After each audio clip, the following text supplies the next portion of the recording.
Go live. Got my book back on the camera again, just like Angela likes. That's right. It needs to be right over your shoulder so you can point to it when you talk about its brilliance. Born in the USA. I can't sing that anymore because I'll get copyright. I'll get copyright straight. Oh my God. Well, here we are. Hope everybody is out there, dodging fireworks and keeping all your fingers. Coming home with 10 digits.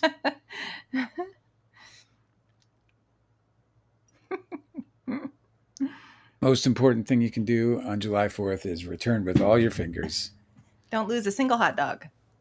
Angela and Dale, hello from Melissa. What was your favorite? What's your favorite barbecue food? My favorite barbecue food is ribs, for sure. Mm-hmm. And then, I don't eat that no more, but could I eat too much of that? And then is it really standard barbecue food? Because I feel like they're a little hard to do correctly. Ribs are that's standard barbecue food for sure. Barbecue ribs. I mean, yeah. I always feel like ribs are done in the oven best, and then you put barbecue sauce on them. Oh, people got their methods, bro. They boil it. They do this. They do that. Mm-hmm. In the end, they finish it on the barbecue usually, or at least they put barbecue sauce on it or whatever. Yeah. Get that ribs is. You asked the question, I give you my answer. It's ribs. But what I don't love is like, Alyssa says ribs are her favorite. I mean, come on. It's just like I'm not going to tell the horror story. I was going to tell the gory story of my friend who became an orthopedic surgeon. Oh, tell it. Should I? He couldn't eat ribs anymore because he'd seen human ribs. Because he had to, when he was going through med school, he's an orthopedic surgeon now. So at the supermarket, he's like, that's human. Oh, wait, I'm sorry. That's pork. He said it's too similar. He was like, the human rib cage as flesh. He said it's too similar. He could not eat ribs for like years. That's really funny. We have a 0% retention on TikTok. Absolutely nobody's sticking around. They're like showing up and they're like, fuck this guy. Do the right what? I'm out of here. Oh, it's that guy trying to fucking pawn off his book again. They won't tolerate any rib slander. I think the cafeteria is serving ribs and hot dogs today for everyone on call here. That's awesome. Where are you? Can I ask you that? You're on call somewhere? You're working? I say that like that's like some kind of, revolutionary thing. Like, you working? It's funny you say revolutionary because this is the day of the yes, it's the day of the signing of the. It does seem like you should have the day off. Have you seen? She's a resident at the hospital. Oh, let's hope everybody keeps their fingers. So then you know what I'm talking about when I'm talking about ribs. I got it. I bet it's such a gnarly day at the hospital just for like driving accidents and people falling off of high things. Just feels like and fingers. Do you remember last year there was a guy who was dressed up as Uncle Sam and he was wearing this like this costume top hat? And he decided to do like a funny video where he was like dancing and he put a firecracker on the top of his head. Oh, do you remember that? He put a firecracker on the top of his top hat. Yes. Thinking nothing could go wrong. And everything went wrong. Horribly wrong. Yeah. I don't understand people playing with fireworks in that way. Like, I think playing with fireworks at all is crazy. It's like, it's so stupid dangerous. Like, I just can't understand why people would do it. But I think if you've always played with fireworks since you were a kid and nothing ever bad happened, that you just assume that everybody's overblowing the, overestimating the. I played with fireworks, like very minor fireworks, and I blew my fingers into, like, I blew a nail off my finger. What? For sure. I didn't know this. Yeah, but they were all like weak, Do you have scars? Because we'd light them and throw them at each other. And sometimes you just didn't throw them fast enough. Also, we would get these ones where the wicks would just go, they would just like, it was crazy. You get this like fast ass wick. And all of a sudden you're like, but they were like, little ones. I mean, little red firecrackers. And they did not blow my finger apart. They just hurt real bad. And I did knock a nail off or partial nail off. Mm-hmm. but it like bruised and then fell off. You know what I mean? Yikes. Born on the 4th of July. Hey, this is really funny. I just opened TikTok to get to your to navigate to your live, you know? Oh, did you? And the first thing I see is just this really great point about Justin Baldoni. You know how we were saying that we're really awesome because we were right from the very beginning? Yeah. That will we continue to be right? Okay. Okay. Well, this person said In our chat? Huh? No. Oh. This is just a video that popped up. Okay. Because obviously they're feeding me the things that are anti-Baldoni Yes, because I'm anti-Baldoni. your algorithm. So just casually thinking about the last 6 months of being told that Justin Baldoni had a really strong case with, in quotes, all the receipts, yet his case was thrown out with prejudice thanks to flimsy claims and flimsier evidence. But we should still listen to all the people who got everything wrong so far for some reason. It's just really funny. Like, they keep trying to bring up conspiracies. Like today I was talking to somebody who thinks it's a conspiracy that TMZ announced the subpoenas before they were served. They had been filed. They were filed in the court. Then TMZ said, hey, these subpoenas have been filed. And then they were served the next day. But do you remember how they were trying to make it into some conspiracy? Well, now they're saying that Blake Lively's team must have told them about the subpoenas. But they had already been filed in the court.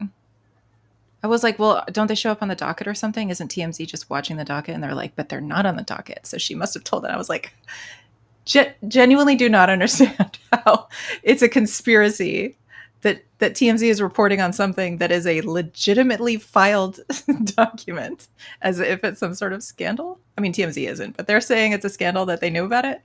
Everybody knew about it. The court knew about it. And then they got the subpoenas the very next day. Like, it wasn't like some leak or something. It's the most stupidest thing ever. All they do but that's is all they that, make... like, that's what they're doing today, to make a big deal out of nothing in order to distract from the fact they don't have any story to tell anymore. It's like Andy Signor has gone completely like full, like the whole like right wing, like nut jobby pipeline. Like he's now begging for money. He's now rattling the tin cup as somebody put it online. He's rattling the tin cup. Yeah. He started a crowdfunding campaign for $10,000, and then when he saw that people were actually paying, he was like, "Oh shit!" and he turned it into $20,000. He's a shyster, bro. This guy's like just a shyster now. First of all, he has a million followers, and when you have a million followers on YouTube, you're definitely into like nice level 6-figure, like mid-level. No, 6 I know figures. he's just crying poor mouth. There's no way that he doesn't have $10,000 for whatever legal fund. He's literally just like using it to snatch money. But he's also calling so it his foul. legal defense, and it's like there is no reason to defend yourself from a subpoena. There's no reason to defend. He's also saying that he's being silenced, but that's a gag order, and he's not even in the $20,000. How much does this lawyer cost? $20,000 for a subpoena. For a subpoena, you're supposed to just share your communication. He's not fucking being charged with anything. He's not a defendant. He said he's going to. It's a subpoena. And he's he's raising tens of thousands of dollars on it. It's not a good look. I don't know. I mean, whatever. I mean, people are buying it because he's just now he's in it. Like, I shouted this at him in the call. He is all about that like alt-right media pipeline. And he screamed at me, "Oh, I hate Trump," blah, blah, blah. But there he is. I know, but even if he isn't, it's just, he's still he's actually in it now. He's still grifting. Yeah, no, but that is the alt-right pipeline. They get involved in all this shit and then they grift on it. I mean, Donald Trump literally sold merchandise with this stupid assassination attempt. Like, I mean, have you heard of such a thing? I know. But it's real. It's happening. Guilty Angel is here. And buzzed. Your what's it called? Your thumbnail is so funny. It's a funny thumbnail. I wonder if I'll have to take it down. And I'll be like, "Hey guys, that doesn't belong to you." I'm like, "I know, but it's America's, isn't it?" I'm a resident for pediatric surgery, and the amount of kids that just get hurt is insane. Oh man, said Alyssa. That's rough. It's horrific. I hate fireworks.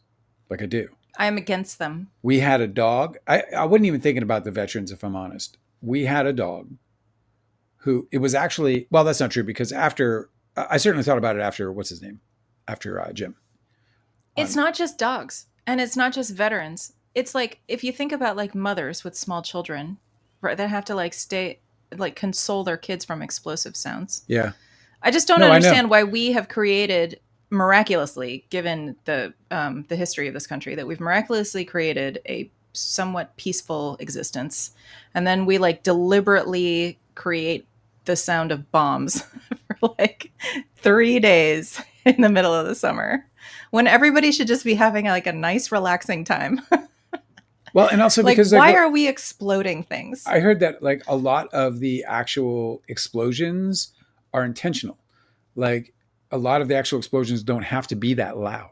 Yes, I know. There was a guy who was arguing it on Twitter where he was like, "No, the explosion sound is the point. Like that's why I'm exploding them, because I want to hear that sound." I'm Right. like, okay, you want to terrorize your like it's just I don't understand why we would ever tolerate somebody who's like that dismissive of the basic decent like living conditions for their neighborhood. I don't know. If your celebration is disrupting me inside my home with all of my windows shut and my doors closed, then you're fucking up. Is what I that's my attitude. Totally. Absolutely. Like you should be able to celebrate and have your party on I'll your tell you own what, with without this whole bothering your neighbors. drone thing. So in Vancouver, they used to have, and I don't know if they still do because I haven't been there forever, but when I was living in Vancouver, they used to have Symphony of Fire. And Symphony of Fire was three or more, maybe it was like four countries competed in a fireworks show set to classical music. So you would tune in to a specific radio station in Vancouver that would be playing the playlist for the fireworks. So we would be on like we so That is so cool. we get on rooftops and we would just sit and listen to classical music and watch these. Uh, See what I mean? Everybody could do something cool like that if they were just quieter. And they can be made to be well, quieter. where Like I'm I going, don't care about the light show, bro. It's just like stop exploding well, where stuff. I'm going is that like when they were into the different finales and stuff, the popping and the thing like would drown out all the music. So it was like all this music was happening, and in the beginning, because it's like kind of slow, and they're like doing these like, and it's like with the music, and you're like, this is so awesome, and I'm baked and everything else, and then all of a sudden, it builds into crescendo. That crescendo, of course, being these multiple explosions, etc. Well, it just drowns out the music. So like now, as soon as I saw like I'm sure you've seen those, drone shows. There's like elaborate drone shows, particularly in China. They're like amazing. Yeah, they're amazing. They're like fireworks, Yeah. and they're all coordinated and it's Right. just beautiful. They're not the same. And I thought about, well, I mean, it isn't, but it's No, still it's super awesome. it's super awesome. It's a total art form, and one that you could choreograph to things like music and actually really enjoy that. I mean, that would be to me would be way better than fireworks, because fireworks are interesting. They're cool. I like them. I've been to Disneyland a couple times. It's a spectacular thing when they do their fireworks there. But I don't like them. I don't like what they do to dogs. I don't like them what they do to veterans. I don't like what they do in terms of just scaring people. I don't like them. Also, it's like it's so crazy that our country like banned lawn darts, right, and banned like Kinder eggs, right, because they have like little objects inside, little prizes that you kids can swallow on. Yeah. And yet there's still like Letting them blow their fingers apart. consumer purchasable fireworks that are just like just like wreaking the most havoc It's all on lobby. everybody's health. It's They're all lobby. so toxic, like that they make the air toxic. They have a bunch of like heavy metals they put all over the soil, right? Like people are literally poisoned by them. And then there's also the sound and the explosions. It's just like so detrimental. It's the lobby. So like, but we do ban some things that are bad for people's health. Why are we still allowed to everybody just? I understand if like the city puts on a fireworks show, but why is like everybody's shithead neighbor allowed to buy like an entire fucking truckload of M80s? It's weird. It is weird. It's the lobby for sure. We when we moved to Georgia, there was no fireworks here. It was awesome. We were like, this is sweet, because we had this dog who's very sensitive to that. Little did we know that we didn't need fireworks. We needed protection from fireworks. We needed protection from the thunder. Yeah, right. We learned that the hard way. But nonetheless, Georgia eventually, they eventually acquiesced to the lobby, and they let fire. The only reason to let fireworks be sold was because of the lobby. There's no reason to. There's no there was no one was being deprived of anything by not allowing them.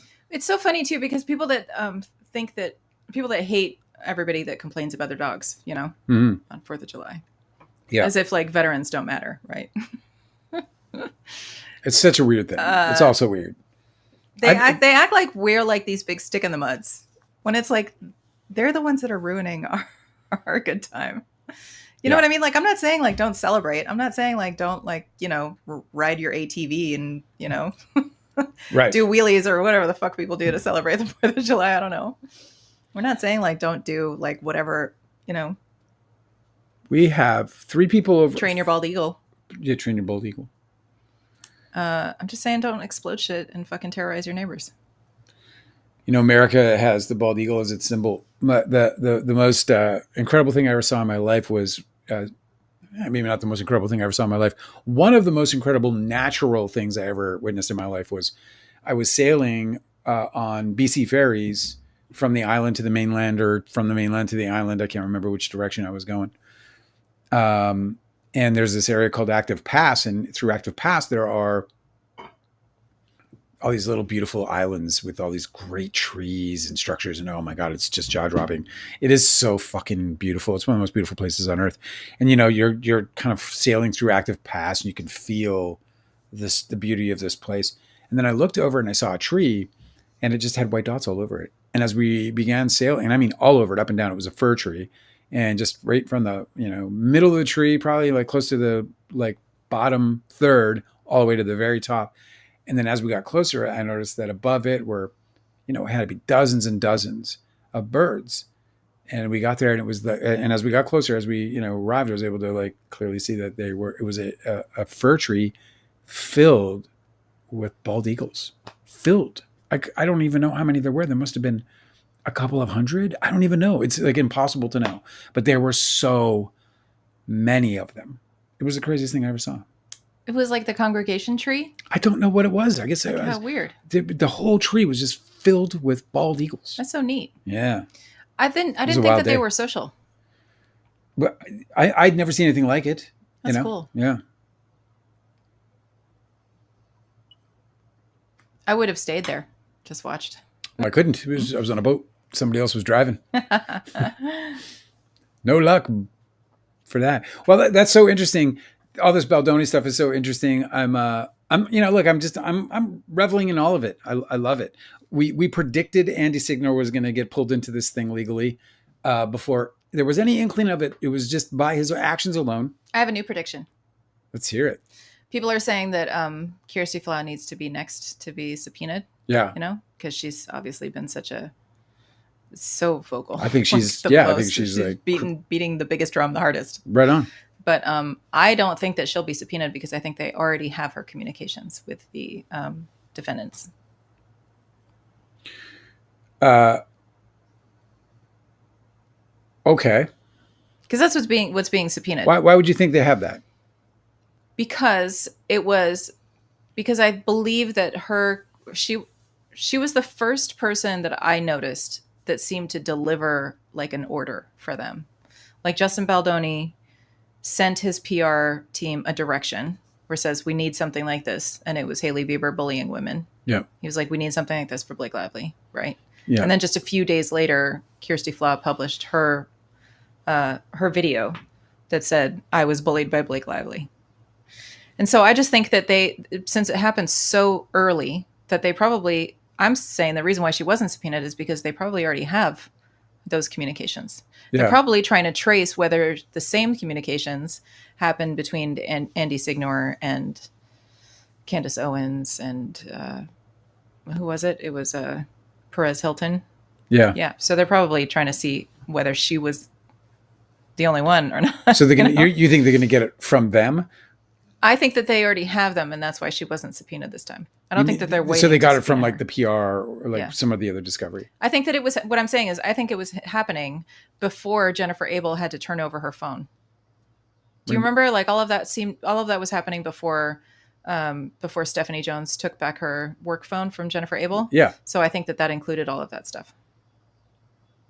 I mean, if you are right, if they're keeping that like Do you think they maybe juicy stuff. Because it is weird that they wouldn't. If they had it already, then they would have shown it. I would think that they Unless would, they're keeping because it. she's so filthy. They might be keeping it close to the chest because they Like, want them to keep going. Kirsty Flaw is one of the nastiest people I've ever encountered on the internet. Like that chick is nasty. Can you elaborate what you mean by nasty? I mean that she's bullying Blake Lively, and overtly so, and she's doing it under the guise of I suppose retaliating because she felt bullied by Blake Lively in an interview where she probably overstepped the boundaries. She's playing a victim. Yeah. But the point is like she's claiming to have been bullied, and she's the one doing the bullying. Yeah. Rainbow Pickle is here. We got 6 folks here. Alyssa's here, Guilty Angel, and I don't know who else is here, but whoever you are, I adore you, and I thank you. And thank you for those likes already. It's very kind of you. Thank you, CC, for giving us the love and likes. And Vicious Vixen is here. Sweet. Oh my God. We have missed you. Hello. Welcome. Welcome. Very good to see you. And thank you for liking. Thank you for joining us on this, our American holiday. Yeah, it's our American holiday, man. America the free, I suppose. They say, that's what they write it on their dollar bills. It's a little weird. It's like trying to have a birthday party where your parents are fighting. Right. We are like, wow, So happy birthday, Dad. Okay, whatever. Don't say that too loudly. I think they're getting a divorce. Am I going to have a home anymore? Yeah, right. Exactly. Yeah, no, it's a little weird. It's a weird 4th of July for me, for sure. I gotta admit, it is. It's a weird one. But you know what I gotta tell you? Has it always been weird? No, it hasn't. It's never been weird because I gotta tell you that I love the American people. I really do. I think America is a great country. I understand that it's not being great right now. I understand the world is looking at America and saying you're a fucked up place. And it's true. We are a fucked up place and it's not getting better. It's definitely getting worse. And it's going to get progressively worse for at least a little while longer. And I don't know, maybe we're screwed forever. It's entirely possible. But what has attracted me to this country always has been the people. And when I moved here 30 some odd years ago, they did not fucking disappoint. I've had my ass kicked so fucking hard, and I still can tell you that I, without any question, love American people. There's a spirit to them that is just nothing I've ever witnessed in another before. And it inspires me to be more than I've ever dreamed I could be. And for the most part, I've accomplished those things. And, I was never able to accomplish them in Canada. And it's not because of the Canadian people so much as, well, maybe it is, maybe it is that there was this, I don't know. I don't know what it is. When I got to America, America said, be whatever you want to be. And I said, okay, I'm going to totally do that. Okay. And they're like, okay. And then they helped me. They opened up doors. There was a facilitation, a spirit behind it that I didn't get at home. I had the same spirit when I was at home, when I was in Winnipeg and in Vancouver. I was like, come on, let's fucking take on the world. And they're like, well, wait a second. Wait 1 second. Are you being practical? First of all, have you even taken a single course, Dale? One course. You should at least take one course. Here's one. It's 15 months long. Americans do not give a shit about that. No, I showed up in America and they're like, what are you? I'm an actor. They're like, yes, you are. And that was it, They're like, no, you don't need a pilot's license. Just strap on this jetpack. We got to go. We got to go. We got to take care of some shit. And so I understand that things are broken. And I understand that people feel bad. And I understand that the rest of the world is holding critical the things that America is doing right now politically. And so they should. And I understand that, probably as much as most others, because, literally we have a sitting president trying to annex the country that I'm from. And so, so I'm living in this reality. I know what's going on, but I also know that the heart and soul of America is in the beating hearts of the people and not in the walking dead of Washington. And so my faith is in them. And, I'll die on this hill if I have to, I suppose. I don't know what that even means. No, I'm not. I'm going to run scared, bro, all the way to Victoria. And I'm going to go fishing. And I'm going to go and look at gardens. And I'm just going to remember what was. There it is, America. When you say American spirit, what do you mean by that? I mean that America is is excited and encourages people to be the best and most that they can be, to reach for things unreachable, and they really But believe like in that. all on their own, like no, no help Well, whatsoever. I don't agree with that. I think you get the help. I think you get the help in weird ways. Like I have a neighbor, for example, who I told him I wrote a book, and he was like, "Okay, well, let me read it." Now, listen, man. Like I'm just a renter next to this guy who owns a really beautiful house, and to say I'll read your book is a really generous thing to say. And then I handed it to him because he had to have it. Or no, that's not even true. He walked over to the bookstore and had them order it. So the bookstore ordered it, the local bookstore ordered it, and then he read it, loved it, and all he does is promote the book for me. This is a guy I barely knew. This is a guy that, I just recently learned had a total cop named McClintock. He's a wonderful guy. He's a wonderful guy. He's a really, really wonderful guy. He epitomizes what I'm talking about when I talk about the American spirit. This guy wants me to win. He read my book and he wants me to win. He's pushing me to win. He's excited about the possibility of me And you're winning. saying Canadians aren't like that? Not at all. Dude, I haven't heard from a single Canadian about my book. Not my friends, not my family, not the people I grew up, not the people I thanked in the back of it. Haven't heard from fucking one of them. Not one of them. Not my mom, not my dad, absolutely nobody's like, beep, beep, beep. Dale, by the way, really support you on this. None. Zero. Zip. Canadians aren't encouraging. My neighbor is more encouraging than any Canadian I know so far. In fact, I've had Canadians. I had one friend who were like, "Oh my God, childhood friend, somebody I went to school with, like in grade school. I'm buying the book right now. Holy shit, Dale, I'm buying it right now. I can't wait." Bought the book, ghosted me. I'm like, "Hey," and they're like, ghosted me. I don't know why. I can't imagine what's in the book that's so offensive. But I digress. Well, I mean, there's a lot that's offensive, but no, I don't know what would explain that behavior. I guess, whatever. It's not a crazy country, but it's a good country. I remember when TikTok was going offline, taking America offline, or America was taking it offline, because America has gone batshit crazy. That's it's no question that politically this place is fucking crazy. This is the thing. Correction. America is intensely propagandized. So right. There's a lot of people who are just don't really understand what's going on and aren't really sure what to believe, and they're boogeymen, making boogeymen out of the other people that don't deserve it, and all this other stuff. So yeah, it's not like they're bad people. They're just like deeply, deeply misled, and on purpose by a system that's been refined for like 40 years. America has bad people by the tens of millions, right?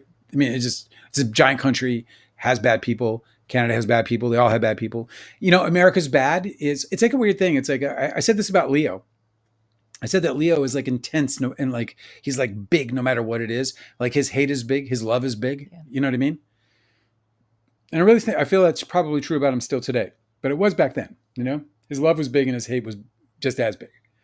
And I think that's kind of America in general. Like its good is just as good as it gets, and its bad is right up there with the most horrific. And it's an unpleasant dichotomy. I don't know that it's necessary. There's this dream that it might not be, that there could be an imbalance, that there could be a greater good over the bad. We don't know yet. We wanted to believe there was, and so we kind of went blindly along believing there was. I remember I had a conversation with a family member who, when all this crazy shit was going on, we're talking about voting, we're talking about and she thought I was kind of a doomsayer about it all. And I remember she said, something to the effect of like, "Oh, Dale, look, it's only 30% of the country. That's 100 million people, or that's 40 million people, or whatever. Like that's that's bigger than Canada, or at least as big as Canada if you're like taking just going on the eligibles. Do you know what I mean? Yeah.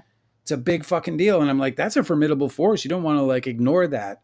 So I think there's a little element of that where there was a perception of balance, but again, on a more positive note, because I thought about today a lot in terms of what it means to me. I've lived here for 30 some odd years. I left my home behind, my home, which is now, relatively speaking, an estranged country now to this country.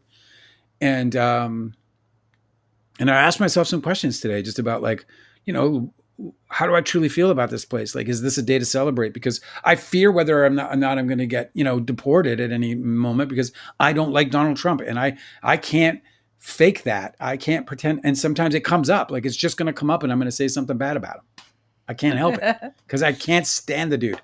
Do you know what I mean? So I actually fear, whether or not I'm getting kicked out of the country. I mean, it's not like I have to fear all that much because they're going to boot my ass to Canada, where I get healthcare. You know what I mean? I'm like, oh, okay, well, this is fucking a lot less stressful, you know. But but my focus, immediately turned on the people, and the people that have inspired me to be more than I've ever thought I could be, and gave me the opportunity to be that.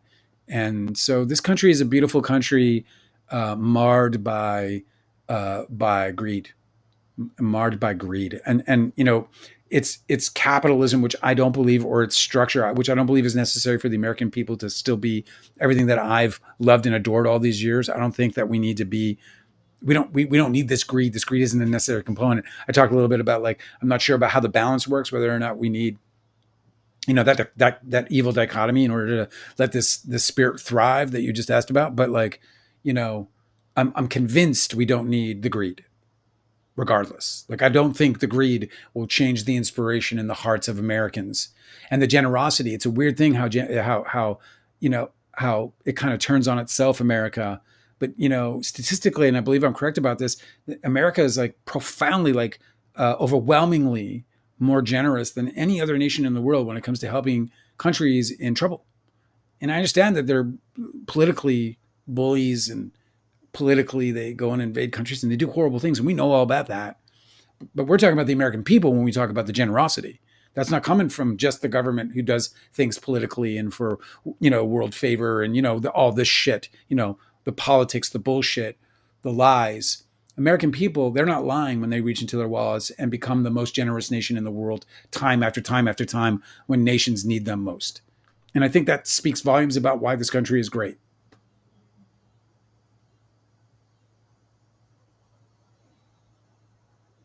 Yeah. Did that make you emotional?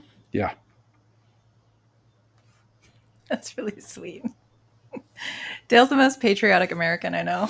It's a tough place to live, He's not American. It's a tough place to live because you have to live in the truth, which is that, this is, like, messy, real messy. Yeah. Well, listen, and hard to live in. There's something that I think that is like a natural truth of all things in nature, right? Where it's like the purpose and outcome of destruction is renewal, always. Jenna's going to hide us in Delaware. Oh, sweet. She said they won't find you. Did you hear what I said? No, I didn't hear it all. Please repeat. You want to be in the chat? No. Please repeat. My attention is all yours. I could. It was good to see Jenna and. Stacy R said, "We will be your family, Dale." Yeah. That's sweet. Hi, Stacy. Guilty Angel said, "Send the bullies to me. I'll take care of them." I believe that. I believe that. Sweet, dude. I believe that. Guilty Angel is definitely the law. In our, like, post-apocalyptic society, Guilty Angel's the law. 100%. You get in trouble, you go see the law. Jenna said, "We will hide you in Delaware. It is very boring here." Yeah, exactly. Nobody will be looking for you there. He surely wouldn't go to. Be like, where else could it be? Delaware? No fucking way. It's like Rhode Island, right? Cece's asking, "Die on this hill." Is that a Civil War reference? Oh, is it? I don't know. I probably shouldn't have said it. I don't know why. I'm a dramatic guy. I get dramatic, Yeah, whatever. Little drama. I'm a drama queen. Well, I will say that in all things in nature, in all contexts, destruction typically leads to renewal. And I think that one of the worst thing that could possibly happen as a result of what we're going through now is if people become apathetic or if they become fatalistic. Yeah. Where they just think that the end result is destruction or that the end result is, total apathy. Like, we just are going to try and ignore it or whatever. It's really important to know that in all things in nature, whether you're talking about like a wildfire or a volcano that, like, decimates an area, Yeah. all of that leads to profound renewal. All of it becomes fertile ground. It's total destruction, but then what gets to take its place is stronger and better and more conducive to thriving of all of the living things, And carries with it, all those, we'll call it the nutrients, whatever. I was thinking about, like, when I was thinking about, like, clear cuts. Like, clear cuts, if you've never walked into an ancient rainforest in your life, try to make it happen. There's one in in Vancouver, British Columbia. You can find them on Vancouver Island, I should say. You can find them in a few beautiful forests in California, Oregon, Washington. If you can get in one, it's the most incredible experience you'll ever have. I'm just sure of it. One of the most awful things I ever saw in my life was a clear cut. Like it just takes your breath away. You realize like we're killing the earth. Like it's the craziest sight, especially if you, in one instance, you had to climb up over through a clear cut to get up into the forest that we were hiking. So we were just walking through all this death and mudslide and just like, it was just so god awful up over the hill and then into this absolute crazy, pristine, one of the largest intact, watersheds in all of the world, frankly. So you go back into those clear cuts 25 years later, it's just plush. It's just plush. Now, obviously the giants are gone. The devastation is still, but you're right. I mean, there is a renewal. When we were kids, my dad burned the grass every spring. Every spring, in fact, one time he burned it and got out of control, and we had to get the fire trucks in. But this is like the nature of like you guys have to. I think we should all just be really careful and make sure that we attune ourselves towards like the concept of catharsis, right? Like if you think of somebody who has like an emotional breakdown or something, or like just some sort of like outburst, like that's usually the point at which everything spills over. It's a big destructive energy that gets released, but then ultimately that's the path to healing. Like you can't just keep all of that tension and everything bottled up. Right. It has to be released. Yes. And then you have the opportunity to really like dig in and find out what is the cause of it and fix everything properly. Yeah. Because you've uncorked the bottle and you've let all the gas out, Yes. And I just think like these are the metaphors that I always think about in this time. Like what we're seeing is there has been a great facade for like decades where we're all playing pretend like it's 4th of July every day, right? Yeah. Where it's like a big celebration and like we're number one. America, right? Have you seen all the gold medals? And like they've just stopped pretending. And it's awful when they stop pretend and we get to see what's actually been happening this whole time. No, Donald Trump, he was like, this is what really is true about this country. Here, I'll show it to you.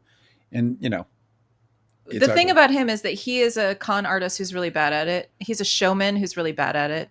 Everything that he's ever done. That, but he got elected twice. No, but it's like everything's like his makeup, right? Where he wears makeup that looks exactly like he wears makeup. Yeah. Everything he tries to do that is like to sort of like disguise or cover up, it's like so obvious. Everything is just basically like a giant red flag waving in your face. And that's what he's doing now is like, I think his role in our time is to expose everything that we've sort of been like sleepwalking through. Like he's like just turned on all the lights and he's like, watch all the cockroaches. Like this is where we're living. Oz. What? He's Oz. The curtain has been pulled back. He is what's there. Like that's what I'm saying. Like what he did was he showed us that this is the shit that goes on. He's just doing it in the broad daylight. Yeah, I mean, like I'm definitely not fucking grateful or anything, but because most of us like knew exactly what was going on. But what I'm saying is I think that it is a period of mass catharsis. I think all of us are having a little freak out and it's completely justified. And if everybody is feeling a little bit unhinged, that's totally normal. And I think we all just need a little bit of like, trauma processing.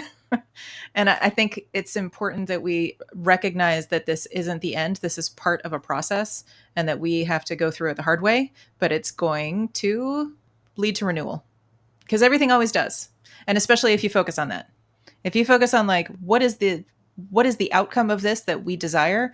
This is a perfect opportunity to have a role in making it.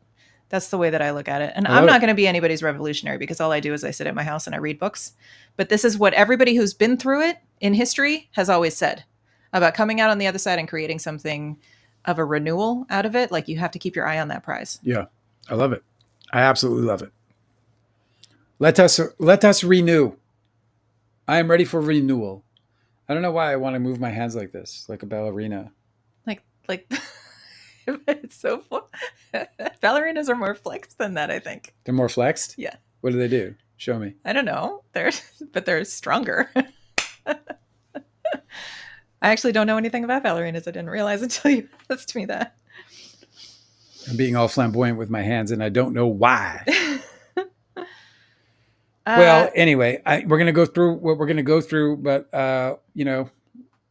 I believe that they can't trick you anymore. This is the thing. This is the gift of this I just time. believe that the good stuff is going to prevail out of this stuff. It's just this out of this mess, and that it's going to take a minute. And getting getting well again is going to be a process that we're going to go through, but we're going to get well again. We're just going to get well again, and I just believe in that. Here's the thing, though: is I need everybody to sort of like put on their boots with this in mind.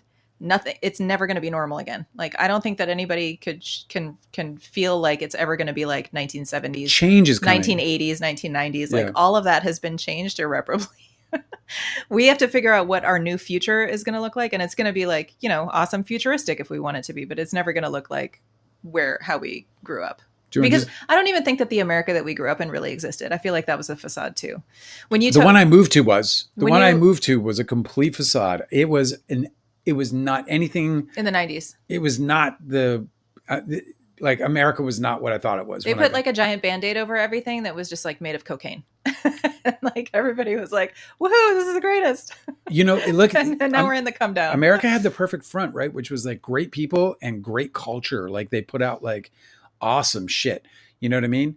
Like the art was just pouring out of this country, the poems, the books, the music, the movies. And it was like all great, and it seemed free and beautiful and alive, and it was in an advanced, it progressed the way people thought, the way people behaved. It challenged what we were able to tolerate.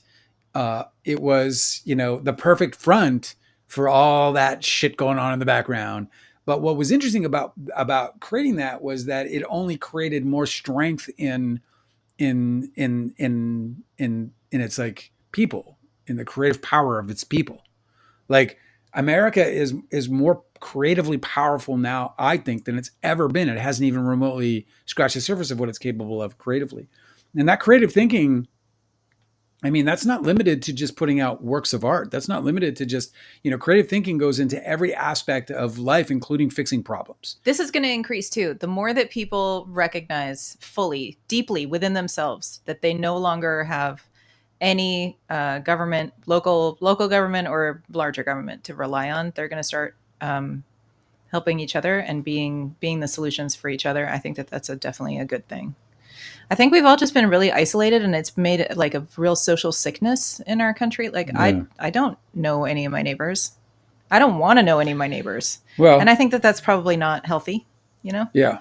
So maybe a lot of more people will share their skills and their knowledge, because it'll be too cost prohibitive to do things the way we used to, Who knows? I used to belong to a time bank where it was a group of people who were all living in the same neighborhood, and the whole community. Thanks for talking about cocaine, Angela. Oh, because we got blocked? Yep. Shut down the TikTok live. God, TikTok sucks, man. It's just like we're just talking about life, I just did a 20-minute survey. They pumped to me on TikTok, and I was like, my whole complaint was, you guys, I just want to talk about what's going on in the world. Can we? And I didn't even think about that. I'm so sorry. Yeah, they just shut down. I mean, we're still live, but no one's going to be allowed back in. It's just whoever's in is in. Oh, really? Else, yeah. Okay, so we're not shut down? We're not shut down. It's just they're not going to promote the live. So. Oh, who cares? I don't care about that. Well, I do, not today. No, what I'm saying is I'm really glad I didn't have get your whole live shut down. Yeah, I think I would go for they put in a long suspension after that, Fucking. That's the other thing about the one thing I hate about the internet right now that's happening everywhere, to some extent, is that there's a bit of a choke on our ability to just speak. Like, you know what I mean? Like it's everywhere. Like when I first started interviewing on these podcasts on YouTube, they were all like, don't say this, don't say that, don't say this. And it's just like, God damn. And it's all AI driven. By the way, I'm gonna show some shit to, I don't care who's here. Like in terms of I care. I'm so glad you guys are here.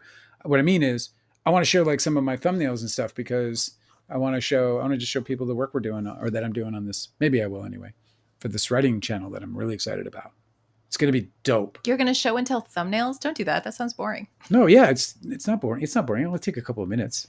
It's not boring. I don't think I'd stick around to watch somebody show and tell their thumbnails.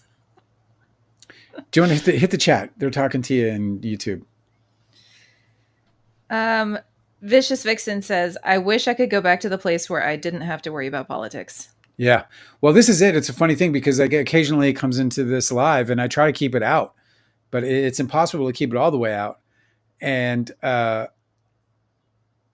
you know, a few of our friends have said stuff about that. They've been like, you know, oh, I thought you said you weren't going to talk about it. And I'm like, bro, the president is a clown. I cover entertainment, you know, like, I don't know what to tell you. It's just like, you know, it's going to come into our lives because it's affecting our life in such a profound way.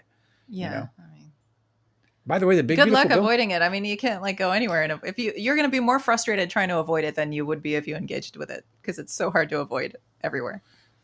The big beautiful bill is filled with the most horrific shit. I don't understand what they hate. Why they hate poker players though. So you're upset about poker. Listen to this. After 9/11, they passed the Port Securities Act. And when they passed the Port Security, so online poker was thriving in America. I was killing it. I was taking down huge tournaments. I mean, I was playing with guys like Will Wheaton and what's that porn star guy? Whatever, the Canadian guy is, whatever.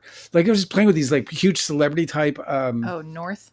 Yeah, Peter North. I played him. I played all these like really like top-notch players. I got at big, you know, so it was a thriving, and I was loving it. I was literally thinking about going pro. I eventually even moved to Atlantic City for a year to think about going pro as a poker player. 9/11 happens. Port Security Act comes into play, right? And it's the Port Security Act, so they got to muscle it in front of everybody. Nobody after 9/11 can say no to the Port Security Act because it was the new Port Security Act to protect. And they snuck in banning online poker. They snuck it in. They just see what I mean? They've been doing this like deceptive shit. Yeah.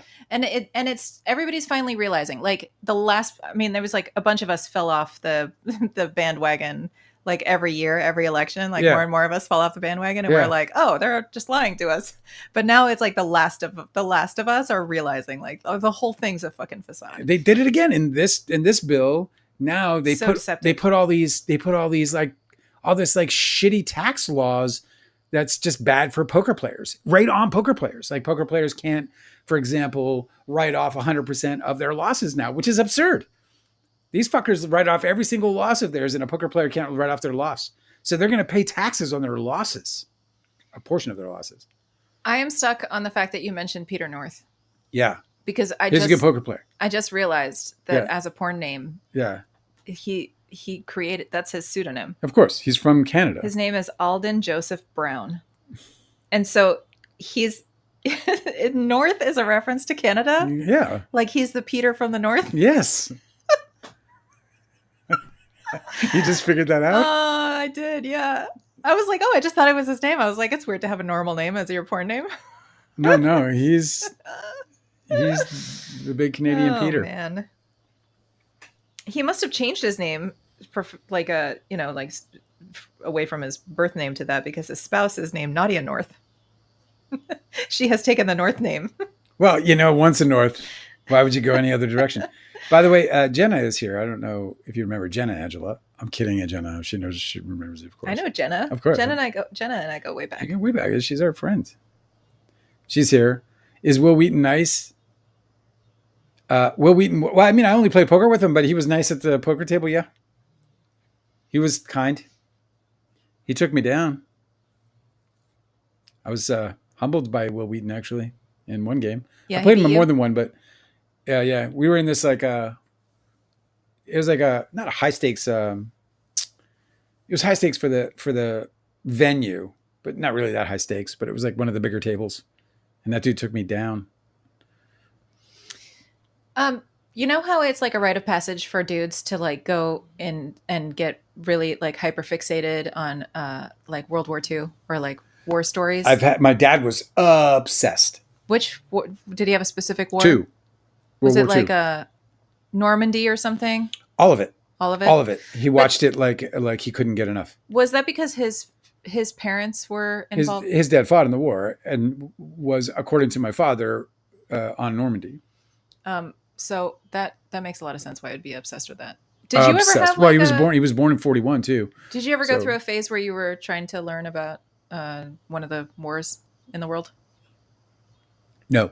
It's In like a fact, it's like a stereotype, like a thing that like dudes do. I'll Is tell you that I have never had any obsession with any war whatsoever. However, and in fact, I avoided books that were set in the war because I was just like, I don't want to be in that fucking depressing world, right? And I would even not particularly want to see movies about the war, particularly Holocaust movies, because like, holy shit, that's just so heavy. Turns out that Life is Beautiful is one of my absolute favorite movies of all time. I absolutely adore it in every possible way. Holocaust movie. One of my favorite books that I've read in the last 10 years, and I've read some fucking doozies, is The Nightingale, set in World War II. Brilliant, by Kristen Hanna. So it's an interesting thing because when you jump into these like this world, which is this World War II in this case, it is so rich in terms of where stories can go and the depth that you can get into in terms of as a storyteller or whatever, because you're dealing with this like big heavy animal that just hangs over the air, right? There's a war, and but anyway, fascinatingly, I had no interest whatsoever. Found myself pulled into a couple of pieces of art that I couldn't get my head out of. but do you think you'd pursue it too? Like watch more? No, I think Because that everybody, I feel like a lot of people have like, oh, I have a Civil War dad, or like, oh, yes, my it's my true. My uncle dad is was like World War obsessed II, with the Revolutionary War. Vietnam guys, and blah blah blah. Yeah. Absolutely, yeah. No, I don't know that. I think if I ever did, it would be because I want to write something. Well, I last year I started but didn't finish the book on the Revolutionary War by David McCullough, Oh yeah. and today I feel like is a good day to recommend it to everybody. It is. Do you recommend not finishing it? No, I recommend finishing I'm it. kidding you. I kid recommend you. having better, less ADD than I do. But the book is titled 1776, which is simple and easy to remember. David McCullough is really, really, really skilled and at immediately drawing you in. He's a Pulitzer Prize winner, I believe. Yes, I Yeah. know. He's so good at this. Like, I Yes. feel like if you guys, if you, He revolutionized writing historical work. Like he has a bunch of history books. he novelized it, is what he actually You did. guys should really, I just really recommend like you pick any of the ones that interest you most and just read David McCullough just once. But also, so his is like a really incredibly captivating retelling of Vicious Fiction consumes a lot of Holocaust stuff, by the way. I get it. I actually get Vicious Fiction. Holocaust. She stuff? consumes a lot of Holocaust stuff. I actually get it because it is some of the it's the wildest, it's where the wildest stories live. Like it really is. Like, I mean, just because it's such an unbelievable thing. It's just so unfathomable. And there's just so many different ways in which you can put humanity on display from evil to good, you know? The deliberately orchestrated like cultural cross-cultural like deception was really fascinating, like about how they tricked the German people into going along with it for as long as they did before they finally were like, oh surprise, we're gonna make everything miserable for you too. It's learning about it really does make you think a lot about where we are right now. Indeed. I wanted to recommend a second book, the last of my recommendations tonight. And this one is A People's History of the American Revolution, How Common People Shaped the Fight for Independence. And I love A People's History books. These were popularized by Howard Zinn, but a lot of others have written these books under that same umbrella. And what they do is they compile a bunch of like writings of the time of like regular people, because the saying like the victor writes the story or whatever. I'm not sure how it goes, but To the victor goes the spoils now? yeah, well, like the history is written by the winners. Somebody And knows so a that lot better of than times us. what we get is like this very narrow view of all of these major historical events. Yes. And it's really interesting to read compilations of letters that people were just like writing home, or like people who were Civil War. There was a book that came out many, many years ago that were Civil War letters that I blasted through. That was like the greatest thing I ever read in my life. And it was like from people who they deemed, some of these people were deemed to be like illiterate, and they outright us all. yeah, they're so They poetic. outright us all. They outright us all. And they're just like Yeah, they're like just farmers. just you know? poetry pouring out of these soldiers, poetry pouring out of these wives and children, and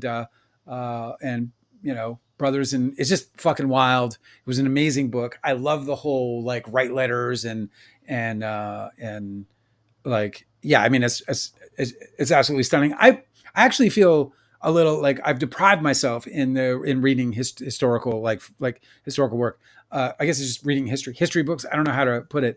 I've never really gotten into it because probably McCullough is the only guy I'd really want to read because he novelizes. So it's a lot more. There's like 4 authors that I would read anything by, but if I like Empire of the Sun is another one that you recommend that I have not yet read, isn't it? Or is it Empire of the Summer Moon? Empire of the Summer Moon is a really, really great Empire one. of the Sun is the Stephen King movie. The Steven Spielberg movie. Okay, dude, I'm not drinking. You had too many hot dogs, Dale. I'm not drinking. We're cutting you off. I'm not drinking. Yeah, there's like some really, really exceptional history authors, and then others who are just write them like the fucking textbooks that they made you read in school, you know? So. Speaking of hot dogs, by the way, Joey Chestnut. You know who that is? Yes. He defended. You want to tell everybody who Joey Chestnut is? Joey Chestnut is he's the GOAT. He's the Michael Jordan of food sport. Of competitive eaters. He's a competitive eater. And he won another belt. So once against he's come back after, I guess, a hiatus. Probably getting, I don't know, he probably had to poop for like 6 straight years or something. Yeah, but they built he him like ate a second stomach. 71 and a half hot dogs, I think it was, in whatever the minutes were. They dip them in water, man. You know what I mean?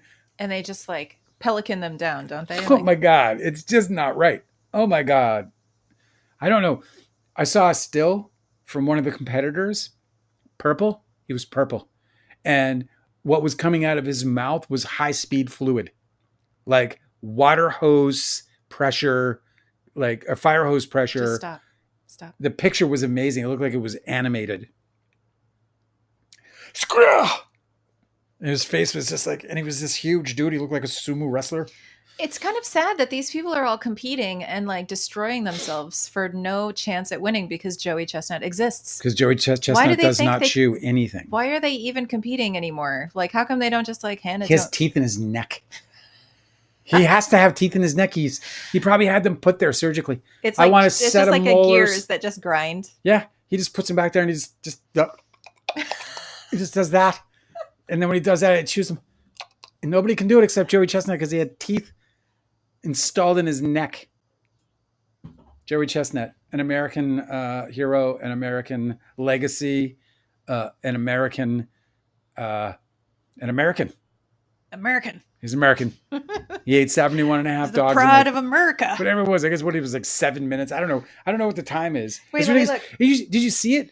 Like there's like a crowd of people. It's like a huge people. I moved to Philly. I was living in Philadelphia. Philadelphia used to have Wing Bowl. And it was this like Wing Bowl was one of the biggest events in Philadelphia. They filled an arena filled with people, dude. We're talking like 25, 15,000, I don't know, whatever. Some stupid 25, more than 25,000. Now I do remember. Over 25,000 people at Wing Bowl in Philadelphia to watch people eat wings. I was like, I don't understand this. Dale. I had to get my captcha. Thank you for your patience. I looked up Joey Chestnut's fastest time in a hot dog eating contest. Okay, what is it? 10 minutes. 10 minutes. He consumed 76 hot dogs. 76 hot dogs in 10 minutes. That's a quick lunch. That's a quick lunch. You know, he's rich. That guy is rich. You're like, why would you do that? That guy is so rich. How much does he make? He's in millions, dude. Competitive eating blew up all because of Joey Chestnut. That is crazy. 76 hot dogs. Like, it's just so weird that they have to have like these like towers in front of them. Of hot dogs? Yeah. And they got that water and they dunk it in there. Horrible. I don't get it. Hi says, I love Don's Plum because I have a friend like Derek, or maybe even worse, but for some reason, everyone, including myself, stays his friend. So it feels so real. Well, that's exactly that is a big part of what Don's Plum is. They call that there's a name for that people have started to use called the missing stare, where it's a social dynamic where if like your whole group of friends has that one friend that is like kind of a jerk, but nobody really does anything about. Yeah, it's the same thing as if you have like a set of stairs in your home. And one of the stairs is loose and dangerous. Yeah. So everybody just walks over it. Yeah. It's a missing stair. You guys just manage, you like walk over it and you sometimes. Had one at my Uncle and Andy's house. I could see it right now as you describe it. And nobody fixes it. No. And that's the big thing. I've never seen that stair fixed. I think they sold it broken. The house with the broken So they stair. call that social dynamic when you have like one friend in your group who's just like a pain in the ass and nobody seems to want to do anything about it. That's the missing There's stair. everyone has one. That's the thing about Don's Plum, is that it's a real representation of life in that way. It's a mirror held up to ourselves. We see our Yeah. friends in it, we see ourselves in it, and it makes us uncomfortable because it makes us face with some of the truth. You know, there's this thing like if you've we don't see ourselves. We don't look at ourselves. We can't. You know, I was talking about how beautiful you were earlier, and you were like, I have no idea what you're talking about. I can't see me. You know, but you know, It's really sweet. you know, but it's true, right? Like we don't. And I was like, yeah, you're right. You don't get to see you. You know, you don't get to see like the smiles I get to see. You don't get to see the look in your eyes and all that other Yeah, stuff. these just point out. We also don't get to see some of the things we don't like. We don't get to see like our anger, or we don't get to like to see the way maybe we laugh, or maybe we don't, you know, we don't look at our profile. And maybe when we laugh really hard, we really make ourselves look really stupid in our profile. And we never, ever know. Where was I going with this? Missing stairs. God damn it. I had The group a good of one. friends, the friend group that has the missing stair. And you were talking about how Don's Plum is like a reflection of friend groups like this. Right. So we don't really see ourselves as much. When you I guess where I was going is like if somebody taped you being your absolute most angry, you have no idea what you're about to see. You have no idea what you're about to see because you can't see yourself. In Don's Plum, I don't know how we did it because it wasn't intentional at all. I mean, there was a certain intention in there, but I had no idea how to pull it off. I mean, it was just, you know, it was just art being art and like evolving and revolving and doing its own thing. It somehow like held the mirror up and it showed us things about ourselves that we weren't seeing. It can, if you're willing to look at it. I mean, it was, you know, this feedback that we just got from High is the kind of feedback we got in the 90s when we were doing our test screening constantly, especially from people who were a little older than the sort of target demo of like 18 to 24. So people who were like more approaching or even surpassing 30, they were like impacted in the way of like, I really didn't realize just what we were or how we acted or the way we looked. It's pretty cool. Yeah. So that's where I was going with that. My brain fell out for a minute, but I picked it back up, put it back in there, and then I said what I said. I think you guys did a really great job of showing this very distinctive, very relatable friend group in Don's Plum. Yep. That's it exactly. I like to really go on about it, but that's it exactly. Claire says, what do you think became of Derek and the others? Are they still friends in your opinion? Absolutely friends. Yeah, they were friends till, you know, that was the whole point about the end of the movie and Derek saying in 10 years, we're all going to look back at this and laugh. I guess that's more what was said in the bashing, but whatever was said in the movie, none of this will matter anymore. Yeah, in 10 years, none of this is going to matter. Is like the important part of it. Is that like I had hoped that Derek, and I believe that Derek got better, that he healed. I believed that Derek was truthful about the way he was, you know, like he was lashing out against women because of what happened to his dad. I believed that. I wrote that. I believed that. That was his story. And so like if Leo played that completely differently, and he might have, if Leo didn't believe that, and he might not have, if in fact Leo was playing it as if it was like something he was just pulling on people for his own gain, and he might have, then, you know, maybe he has a different projection for that character. But for me, that character heals. That was the whole running into the sunset, was that they were gonna, you know, they were kind of oblivious about the world and the crazy world that's ahead of them, but somehow still possess the strength and the goodness within themselves to evolve to a place that can take care of this world. I was wrong. I admit, like I truly believe that. I believe that we were going to inherit the earth and be as effective as everybody else. But honestly, dude, the world just got progressively worse as Gen X got older. You know, Gen X should have fucking saved the world, and instead they were like, "I'm not doing it." What are you doing? No, I'm not doing it. I playing poker over here. Yeah. I don't know. It's kind of heartbreaking in that way. Claire says it's a great movie, one of her faves, and that is the. You know, I mean, thank you for sharing that with me, because all it does is make me feel fucking amazing. Awesome. I made that movie 30 years ago. And, you know, obviously I had this whole dream of being a filmmaker, a prolific filmmaker, and dropping a movie every year. I wanted to be Woody Allen styles every couple of years at most. But to know that I made one movie that today, 2025, still lives in your hearts and eyes and minds, geez, man. Gosh darn, that's pretty good. Golly. I have I'm throwing out some Americana there, bro. Golly, gosh darn it. I have another piece of 4th of July news. Yeah. Today we learned that LL Cool J is a real one. LL Cool J is a real one. Well, I always felt that way about him. Great to get confirmation. Because, confirmation bias is a real thing. And every time there's news about one of these celebrities being a real one, other people will show up and talk about the ways that they've been a real one and that we just didn't know. And so I learned more about LL Cool J today than I ever had before. Why is LL Cool J a real one, Angela? So today he was supposed to perform. He was scheduled to perform at a music festival in Philadelphia called the Wawa Welcome America. If you don't know what Wawa is, it's basically a sandwich shop. It's like a convenience store / sandwich shop that is prolific in the Pacific Northeast. Okay, cool. Sorry, the Atlantic. So they put on Seaboard. this like huge concert event with a bunch of headliners. Like Wawa, by the way, is a native for Grey Goose. Called Welcome America. Yeah. Philadelphia, do they just like go bonkers on 4th of July? Is it like I live there. I never, No? No. That's so great. I mean, yeah, fucking, I guess there's a bunch of fucking, when you go down to Market Street, you're going to see all of the founding fathers walking around in their garb. Are you serious? Yeah. They were like mascots? No, it's walk around like, cause they have like a play or whatever they do all the time. It's like the signing of the Constitution and shit. Oh, that's so awesome. It's actually really fucking cool. If you ever go to Philly, you definitely got to check out all the founding of the country stuff. Well, it's still but there. only if there's like dudes in costume walking around like Benjamin Franklin. Get it while it lasts. Well, it's usually in the summer when they're doing the carriage rides and shit. Is that Ben Franklin? Oh, it's got to be so hot and sweaty. You know it. In those like double-breasted suits or whatever. Tell us about the real one. Okay. So LL Cool J said he will not perform at the Wawa Welcome America in Philadelphia on July 4th because of a union strike. He said there is absolutely no way I can perform across a picket line. What a real one. See what I'm saying? Like I took some hits on my short about the about Stephen King like giving his books away because money doesn't matter anymore. And that's the whole money doesn't matter. When money doesn't matter, you get to say no. You get to say no, this is principally wrong. I'll be over here. Fuck you, get a refund. It's so great. And that's what I'm saying about Stephen King, man.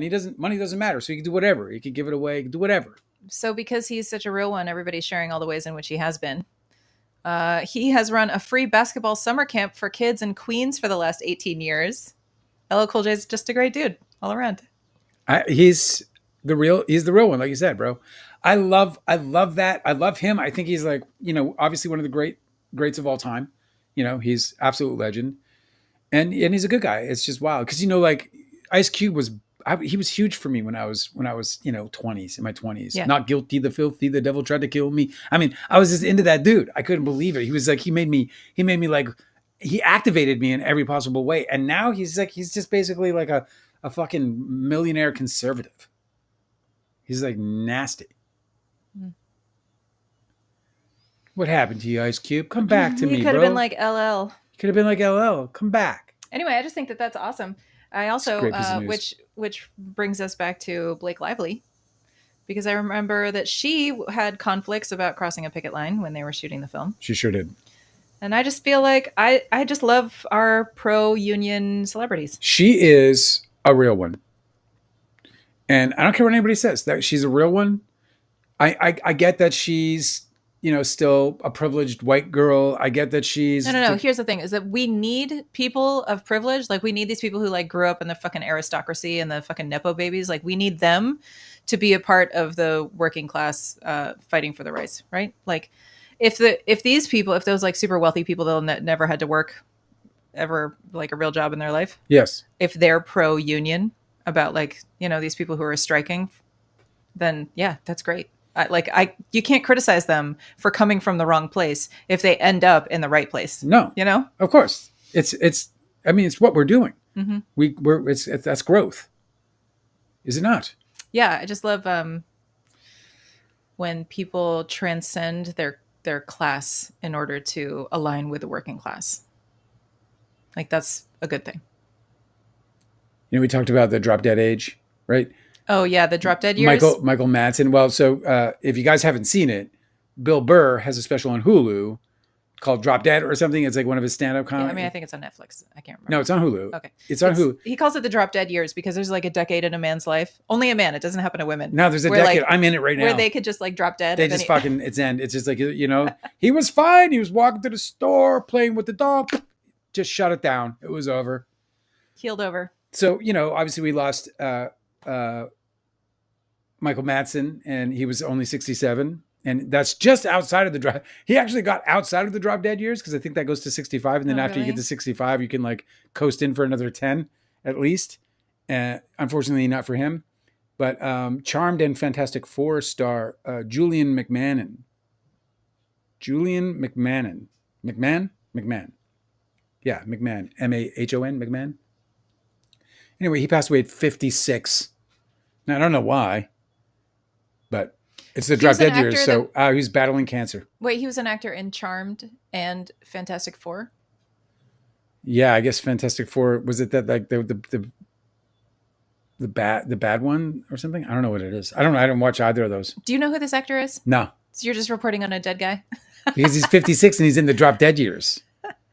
But he had cancer, so it wasn't quite so, yeah. That sucks, man. So he doesn't really quite qualify for the drop dead years.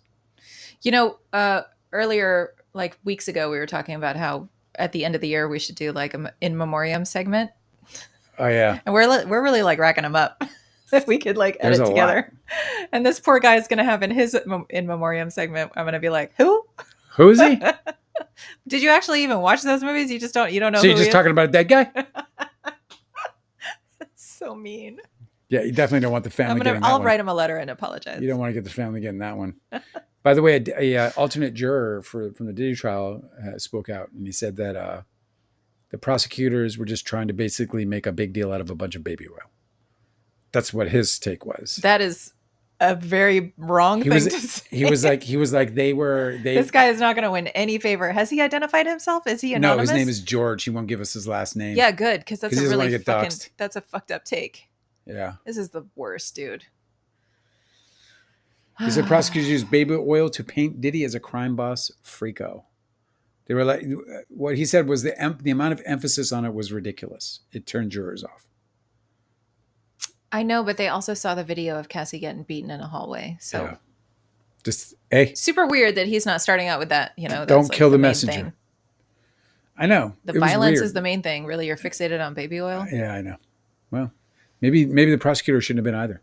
I know. Well, here's the thing, man. It's like these jurors are selected. So if they're awful, then it's the fault of the lawyers. They should do a better job selecting their jurors, I guess.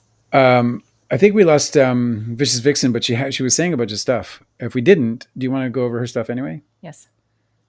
But we're down to one person on, and I think it's CC. Pick up that guitar and talk to me. That's a Poison lyric. For those of you who were not around in the 1980s for the band Poison, the guitarist's name was CC. And they said, CC, pick up that guitar and talk to me. Mr. Hans58 is asking on TikTok, as a 4th of July gift. Yes. Could you tell us what you did with Jerry Swindoll? What do you mean? Like, where did I put him? Or, is he in that mug behind you? What's Let me check. Apparently, you're going to check. Imagine if I like shook out Jerry Swindoll. If he actually fell out, I'd be like, God, man. Dude. I've been in here for weeks, bro. He's not in it. Sorry. I don't know where Jerry Swindoll is. You got to check your pockets. Friends with, he's not in my pockets. I got nothing in my pockets. Except my hopes and my dreams. I will take this case of the missing Jerry to the White House if I have to. Jerry Swindoll is missing and Dale Wheatley knows where he is. He was the last one to see him. He was the last one to see him. He was in his mug. This is funny. Did you see this? Jenna talking about Will Wheaton? No. Well, asking if he's nice. He's in Stand By Me. He did a 90s movie called Toy Soldiers. And he was really fine in it. Yeah, I remember that movie, actually. Yeah, man. I mean, he was like, I just played poker with him. I don't know him from Adam, but he was nice enough to me. He's good. He was quiet. We were playing poker. Jenna also wants to know if you would ever play poker with Toby because he played it a lot also and he was not nice. Um, no, because I'd be tilted right away. Oh, you'd fuck up? I get tilted too easy, don't I? We've seen it on this live over and over again. I just get tilted too easy. I know, you have to be more resilient. Like, well, I can handle it. The thing is like if you were playing poker with somebody that knew that about you, they'd just push your buttons until you got frazzled. Looking at Tobey Maguire is a tilt. Yeah. If he's in the same room as me, sitting at a table with him, dude, you're like, could I launch myself across this table 100%. right now? I would be thinking, like, I would just be having nothing but thoughts of revenge. How much strength I got in these legs right here. I think I could beat him at poker, though. I don't know if I could beat him today. Like, I would definitely have to play a few hands, like a couple thousand hands to get like tuned up. But I think after a couple thousand hands, I could get right back in. I'm very good. You're very good at poker. This is true. I am very good at it. It's one of my skills. Definitely. I studied it. I had a stack, bro. I don't even know. It must have been 15, 20 books that I just studied. I know the math. I know how to count outs. Like, I can sit there and just like doctor up. Do you know how they count cards? Yeah, I do in terms of blackjack. Sure. Yeah, I know. But it's almost impossible now. Unless it's a blackjack thing, not a poker thing? Yeah, it's a blackjack thing. And you count. Yeah, that's how much I know. Yeah, you count cards so that you can know how many cards are in the deck, what cards are in the deck, so that if it's like in a single deck, then you can sort of switch the odds. In fact, I just read a story about the CEO of FedEx was about to close shop. They were broke. They had no money left. And they were about to like fire 400 employees. It was a wrap. And he was just trying to keep the thing alive. It was so bad that pilots were literally putting fuel for their planes on their own credit cards and then handing it in to the company to pay. And the fucking CEO took they had $25,000 left in the FedEx bank account. He took it to Vegas. And it was at the time, this was back in whatever, the 60s or whatever, 70s. And it was at a time when they were doing a lot of single deck blackjack. And he sat and he counted cards because he knew how to count cards. And he won enough for the payroll, got back, was able to make payroll, gave him another week. He closed an $11 million deal. And that's how he saved the company. Amazing. Yeah. Here's a little poker story for you. But it's not poker. It's a blackjack and counting cards story. But I just learned that story. You just told it to me and I don't know the difference. And so I'm happy. I just got that story that was just told to me. I don't know how true it is, but So do you think you'd ever study again?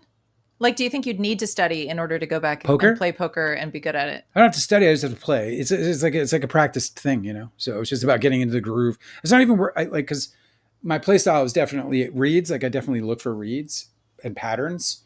But I also count outs and like I play pot odds and like so I do a lot of the math side of poker. So if you like played poker with me, like a total novice who's literally never played poker, I would take every penny you have. I know you would. Practically. I mean, that's not what I'm asking, but thank you for offering that information. Yeah, don't play me. No, what I'm saying is, would it be useful to you? Because I don't know anything. So would it be good practice or would it just be a waste of your time? No, it would not be good practice to play you in poker. Okay, then I won't offer. No. You don't. I was like, what if I learn and then you could get better? But if it won't be helpful at all, I won't bother. No, because a part of playing really well is like being able to spot moves because people make moves. Things like they call it, the classic is a bluff, but there's all these different moves that you can do, which is trapping players. And I'm not making any moves. You're not going to make any moves on me, and so everything's going to just be straightforward. So it'd just be like it'd be like playing like somebody who doesn't know how to play poker, and they're great when you want to take their money. It's great. You just be like, thank you very much. It was a nice day. Maybe we could bet something that's totally inconsequential, like I'll bet spaghetti. I'll bet dry spaghetti. 6 macaronis. Something stupid. Alyssa said that Constance was one of her favorite characters. I don't know, something so appealing about her. That's so interesting. She was a last minute add to the movie. She was Artie Rob's girlfriend at the time. And did she name herself? She did, I think. Or did you name her? I did not. That's not a name I'd have come up with. That's great. I had a friend that used to go by Connie and her name was Constance, and it always puzzled me why she didn't go by Constance. It's much better than Connie. Yeah. Yeah. I think it's just too serious sometimes for a teen, you know? Can you imagine? Going by like Bartholomew. I mean, I would if my name was Bartholomew. I definitely would. Pardon me. Claire wants to know, will you watch the new Fantastic Four because Pedro's in it? Yes. I'm looking forward to it. Should we Yes. do a Pedro Pascal marathon this weekend? No, I want to watch Sinners. I get emotional watching Pedro. Because And he's a winner? I can't explain this to people to make people understand this because it's too difficult to understand. But I'm emotionally torn I'm tattered. Is it bad emotions or happy? Because it's like a long, no. I'm so proud of him and so happy for him, and I want all of it for him. And I'm just, it couldn't have happened to a better guy. I want it to never end for him. And also, I love that not only is he fulfilling what I always thought he would be able to do as an actor, but that he's taken his masculinity, he's taken his sexuality, and he's not, changed any of it, and the world has accepted it at this level, is just not only a testament to him, but to a testament to where we're going. You know what I mean? Like, it made me think of Jeremy Renner, and Jeremy Renner, if people don't know, is gay, and he's not out yet, and at least that's, I'm told by. Why are you outing somebody? Well, I'm not really outing him because I think he's out. I don't know what it is, but okay, Kevin Spacey. Let's go to Kevin Spacey. Erase that. Gone. Dale, that's like a bad thing. Kevin Spacey. Kevin Spacey. He was hiding that he was gay because he was afraid about the way in Hollywood. Gay men in particular. Yeah, like Rock Hudson. Rock Hudson is a perfect example. You could have just went with that one. They have to hide it, or they felt like they had to hide it. That Pedro Pascal, and I don't know that it'll work for anybody else. He's just got that perfect mix of masculinity to where he can like appeal, where he's not like, turning off people who might sit in the middle somewhere. I don't know how else to put it. I don't know what he's doing, but he's crossing over in every possible way, and he's doing it with pure integrity. So I'm thrilled, and I love him, and I want nothing but success for him. But when I watch Old Friends, dude, the guy who reads the T-Mobile commercial at the end is an old friend of mine, and it hurts to hear his voice every day, and I have to hear it every day. Explain the hurt, though. The hurt is that like, why does it hurt you? He's successful because I don't have that life anymore. That life is gone. Every part of it is gone. After the book, I even feel a deeper sense of alienation from Hollywood, and I don't know if that's just me. Or if the book is actually creating, a deeper fissure between, or within. Well, it's certainly not creating more of a fissure. No, absolutely. So anyway, that's part of it. But do I love Pedro? I love him dearly, and am I excited for him? Of course. And it's not envy or anything like that. There's just like it's so distracting. Do you know what I mean? Like I want to watch a movie. You know what I mean? And then I'm sitting there and I'm like, oh, hey, fucking Pedro, and memories and thoughts and like I wonder what he would say if he saw me today. And no, it's true. I have done that too, where I watch a movie that a friend is in or a TV show or something, and I have no idea what happened in the show because I'm just focusing on them the whole time. Exactly. And, so it's really difficult. And there's literally not, and this has been, a plague of mine since, and the other thing is it's like everybody's my ex in a sort of way. Do you know what I mean? Like everyone's an ex, even if it's like we left on good terms. Yeah. It's like everybody's my ex. And so I had I was prolifically exposed in Hollywood, like I knew so many people. Like barely does a movie still to this day does a movie or TV series come on where it's not somebody I know or hung out with or knew. Like Lucas Haas is on Righteous Gemstones. Gemstones. Yeah. Yeah. You know what I'm saying? It's just like, and this happens to me constantly where I'm just like, I'm watching a show and all of a sudden, there's dude from my past. I'm constantly distracted. So now I'm watching the show that I really love, by the way, and highly recommend, Gemstones. Righteous Gemstones. Righteous Gemstones on HBO Max. It is fucking raunchy, bro. Lots of full frontal male nudity. But like so much. So much. There's a lot of like Peters. You're like, we don't even need to have that. It's everywhere. Why? But I love it. I get what he's doing, and I get what he's doing too. It's just so gratuitous. Well, that's the whole point. He was like, you guys want to get gratuitous with women? Watch this shit. I know. I'm gonna do it all day. He's slapping the church around like crazy. It's a stroke of genius. I think it's a brilliant. I think it's far more sophisticated than probably most people give it credit for. It is fucking kick-ass. And Lucas Haas is in it. He just showed up, and now every time he's on, I have to fucking get my head straight. All the fucking thing, hanging out with Lucas goes through my head, and da da da da da. So it fucks with my brain, man. Stacy says Pedro's a real one. He's a real one. He's as real as they'll ever come, in my opinion. He deserves everything. And this 4th of July is for Pedro. All right? This is his 4th of July. I dedicate this one to Pedro. I almost said Balmaceda. To Pedro Pascal. Pedro Balmaceda is his first name. Or his old name. Not his stage name. It's not even... Pascal's not a stage name. I thought that he changed it because... It comes from his family. I know, but I thought that the reason why he chose to use Pascal was because of his... it's easier to pronounce, right? That might be true. I don't know. I did not. He changed it after he and I stopped hanging. I see. Yeah. I don't know what happened. All of a sudden it was Pedro Pascal, and I was like, I don't like it.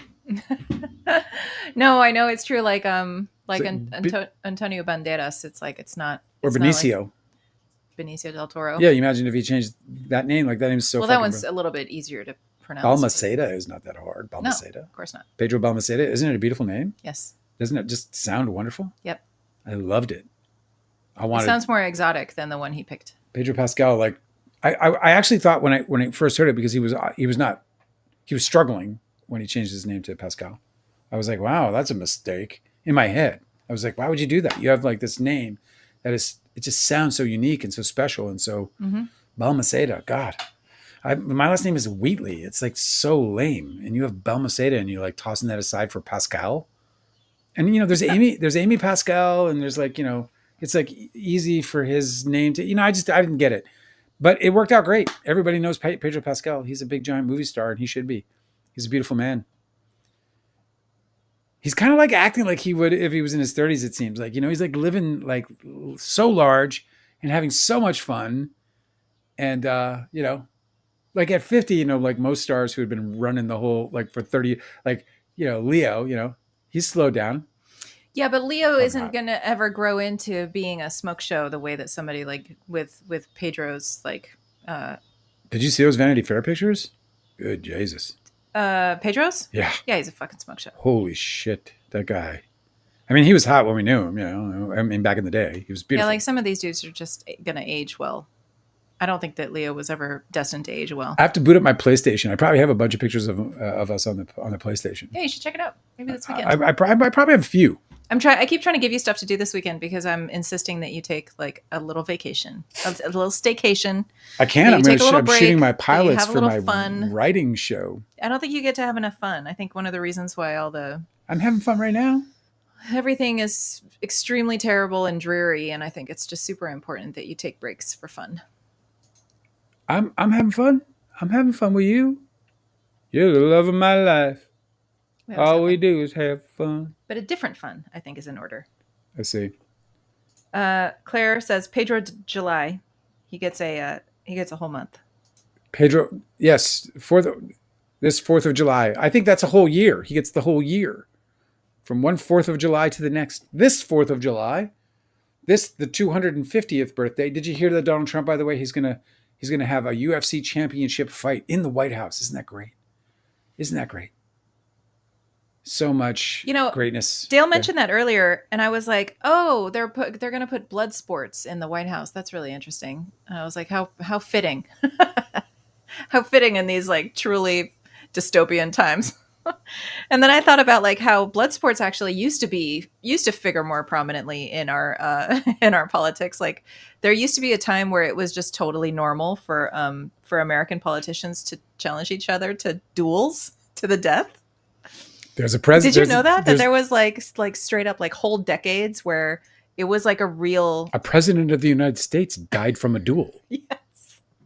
It was like a normal thing. Like if you were an elected representative, you could just like murder each other and it was considered gentlemanly. Well, yeah, it was like dignity. It's just like the whole following a sword thing when you're like, there was like their time, like Japanese culture was like, in Japan, it was like, you would take the high road and You can't say that on TikTok. Off you go. Well, I mean, TikTok has already said you can't say shit. They Yeah, got I rid of know. us. They fucking. Anyway, So I was this is thinking, Vixen. We missed all of the. She's not here anymore, but she said a bunch of things. I don't know if we should answer them anyway. I consume a lot of Holocaust history. She said, I took an honor class in college. It was very emotional. Wow, that's so cool. My thesis was on Dr. Mengele. Mengele. Mengele? I have to be Howard. I have the Howard Zinn history book. I need to read it this summer. That's insanely cool. She's so interesting.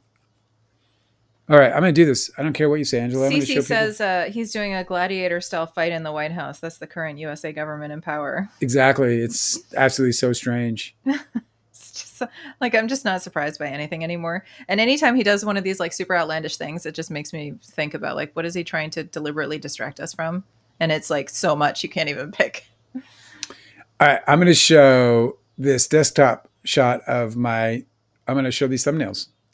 I'm going to tease my new channel. So I got a new channel, TikTok. But are you using those images of your face or are you going to swap those out? No, I'm going to swap these out. This is just like I'm just showing some people some early preliminary artwork for my thumbnails for I'm doing a writer's channel, which is called Dale's Writing Room. And I am just going to be mostly answering questions that writers pose to the internet, basically, and eventually, maybe potentially to me directly. You should single screen this because I can't see your thing anyway. Oh, well, you're going to be in it anyway because I can't help it. Actually, I can actually move this. Let's see if I can. Oh, you know what? Maybe I can hide this. I will hide us. Okay, so there it is. That is my one of my thumbnails, and I just wanted to show you guys because I'm really proud of this. I'm really excited about how this is going to turn out. That's just a placeholder. I woke up and took some shots a while back when I had, I was growing out my beard when I was writing the book, actually. And so I just took that shot, but like, I think it's so cool. I'm really excited about it. Here's like a non-question one that's called The Trouble with Writing. Anyway, I just wanted to show you guys because I thought it was cool. I don't know if you can find it on YouTube yet, but the channel is set up. It's called Dale's Writing Room. It's under my name, but unfortunately when you put in my name, it's mostly like these lives now and occasionally an interview I've done. All right, Angela, why don't you sit back in there and I'll put you back on. I just wanted to show you guys because I'm excited about it, damn it. And I worked on it all day. And I think it looks cool, and I think people are going to enjoy it. And I think after they do, I'll be really happy. Claire wants to know, why does Leo wear his cap so far down? How can he see? I do not know. I do not know. I do not know. I will say he does it so that because he doesn't want to have his picture taken.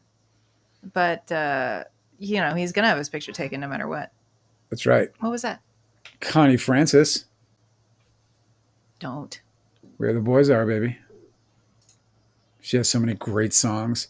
If you guys, we talked about this yesterday for those who joined us, but Connie Francis is in the hospital. She's 87 years old.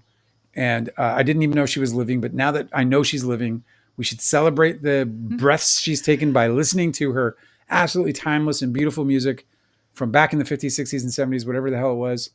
But if you get a chance to listen to Connie Francis, you should do it because just go in expecting to listen to something. Like if you get a feeling for some nostalgia, some American nostalgia, grab a hold of Connie Francis because she's kind of the one that you miss. It's easy to go to like the Beach Boys or, Little Richard or like, fucking Jerry Lee Lewis. But like, is that his name? Jerry Lee Lewis? Yeah. Mm-hmm. You know what I'm saying? Yep. But a lot of people don't really talk about Connie Francis, and she's like a beaut, man. She's a wonderful, wonderful, wonderful part of American musical history, in my opinion. No, I mean. Yep. All right. You guys are so wonderful. All of you. I can't stand it. So we had Big Slick come. Slick Mick. Slick Mick came back and he was here for what had to be my worst night in months. So I doubt we'll see him again anytime soon. And then we had Vicious Vixen, and so she shows up on July 4th, which of course is like slim pickings. It's like, what are we going to talk about? I think we've had a nice time. Have you had a nice time? We can talk more about corn dogs. Well, I don't. You don't want to talk about? No. We could talk more about barbecue food. Corn dogs isn't really a 4th of July. That's more like a summer fair thing, right? Dale's I don't Writing know. Room at Dr. This is Susan. this is how I like expose myself as not a real American. Just like she said, corn dogs. Yeah, that's the only thing, Dr. Susan, is I couldn't put an apostrophe there. I don't think you can put characters in there. So that's the thing about that name. That's the only thing. That's probably why, because people you got to be all Cormac McCarthy up in here and just forget that shit. Forget punctuation. Who needs it? You've read Cormac McCarthy. Have you guys read Cormac McCarthy? Do you know who I'm talking about? It's July 4th. So talking about some great American artists is a good idea. Cormac McCarthy is very, very American. He's wonderfully uniquely American. He's uniquely American. He's somebody I think that every single American who reads books should read, if you haven't. And if there was one Cormac McCarthy book to read, I've read almost everything. I've missed one of the trilogies, and I haven't read his latest 2 books. So I'm 3 books short of completing all of his books. And yeah, I've read them all. I have only read one of his books, and it was because I was obsessed with the movie. Yeah, so that is No Country for Old Men. Yeah. Brilliant book. Yeah, and really it was such a brilliant adaptation too. They really nailed it. Everything was perfect. Mm-hmm. But that book is so fucking great. Yeah. So you only read one, but you read a good one. I know. I want to read it again, actually. I'm obsessed with that movie. My favorite Cormac McCarthy book. Let me see. If I were gonna recommend one, well, I wouldn't recommend Blood Meridian, even if it's his best written book. You wouldn't recommend it? Not if I was going to recommend one, because it's so dark. It's so dark that it just might be too dark. Right. Well, but he is a dark guy. Period. We are in unprecedented times. I think if I was going to recommend one, it would have to be, if you could read only one Cormac McCarthy book, I think the book I would recommend is All the Pretty Horses. No Country for Old Men. I think I would recommend No Country for Old Men if it was just one. Yeah, so great. What I would say is that don't stop at one. Angela, read The Road. The Road is a staggering piece of genius on paper. It is so fucking perfect. I know. I really, I've got an itch for like dystopian stories. It is. Don't ask me why. Just read it. Don't ask me why the flavor of the time seems to. It's one of the great ones. Obviously, there's a movie with Viggo Mortensen in it. I don't think the movie did the book remotely close to the justice of the writing of. Would you also recommend that one, because it's also extremely dark? It is just so perfect. It's just perfect. It's a perfect book. But I feel that way almost about everything I've read of his. Like I've read, like I said, all but 3 of his books, and I think he has maybe a dozen or so. And the Border trilogy, which Angela got me for Christmas in one book, is just absolutely amazing. So anyway, Cormac McCarthy, a great American author. If you get a chance to read him, I would highly recommend him. He's beautiful. Oh, I'm so glad you like the channel, Dr. Susan. I'm shooting the pilot content for it on Sunday. I've written it. I've figured out my workflow, I think, because I'm going to do daily posts, and I've found a way to put the content together, or to create the content in a way that I think create good, fluid, helpful content in a timely manner, because I really want to be able to populate the content as quickly as possible on that channel. I don't know why I feel urgency for it, but I do. I'm very excited about the writing channel. If you have any aspirations for writing, the goal with that channel is just to be helpful. It's just like, writing is certainly a subjective thing. It's not something that you can just necessarily teach or learn, frankly, but there's ways in which we can, certainly glean, and glean, method and tips and whatever. But I think more than anything, a lot of it is inspirational. It's being able to see scenarios resolved that leave you with a sense that you can solve all your problems too. I guess that's kind of the goal, really. I just want to answer people's questions, bro, if I can. I want to, and when I say that, it's like, fuck, who am I? I'm not Mr. Prolific Writer. I'm not like this Johnny, oh God, please, yes, Dale, teach us all your great knowledge. The way I feel about writing, and really about acting and anything else, is that almost anybody who has uh, a deep interest in it could contribute to your knowledge of the craft. I've just always believed in that. Like, and so with that, I believe that I can contribute a lot through my experience, even if it isn't, even if I'm not sitting on Pulitzer prizes and Booker awards and whatever else they call them. Do you know what I mean? Do you want to keep talking about books? I think you're gonna love it. No, yeah, I don't care. What other American authors do you think are wonderful on this day of our American independence celebration? Uniquely American, like no other country could produce these writers. Obviously, Stephen King, but John Steinbeck would be. There's so many great American authors. John Steinbeck is one, but like he's a uniquely American voice. Mm-hmm. Like Edgar Allan Poe is like one of the most amazing American writers of all time, but he didn't write uniquely American work. But if you want a slice of America, read that. McCurdy not McCurdy. Who wrote Lonesome Dove? What's his name? McMurdy or something. McMurdy. It's similar. McMurdy. You're close. I'll look it up right now.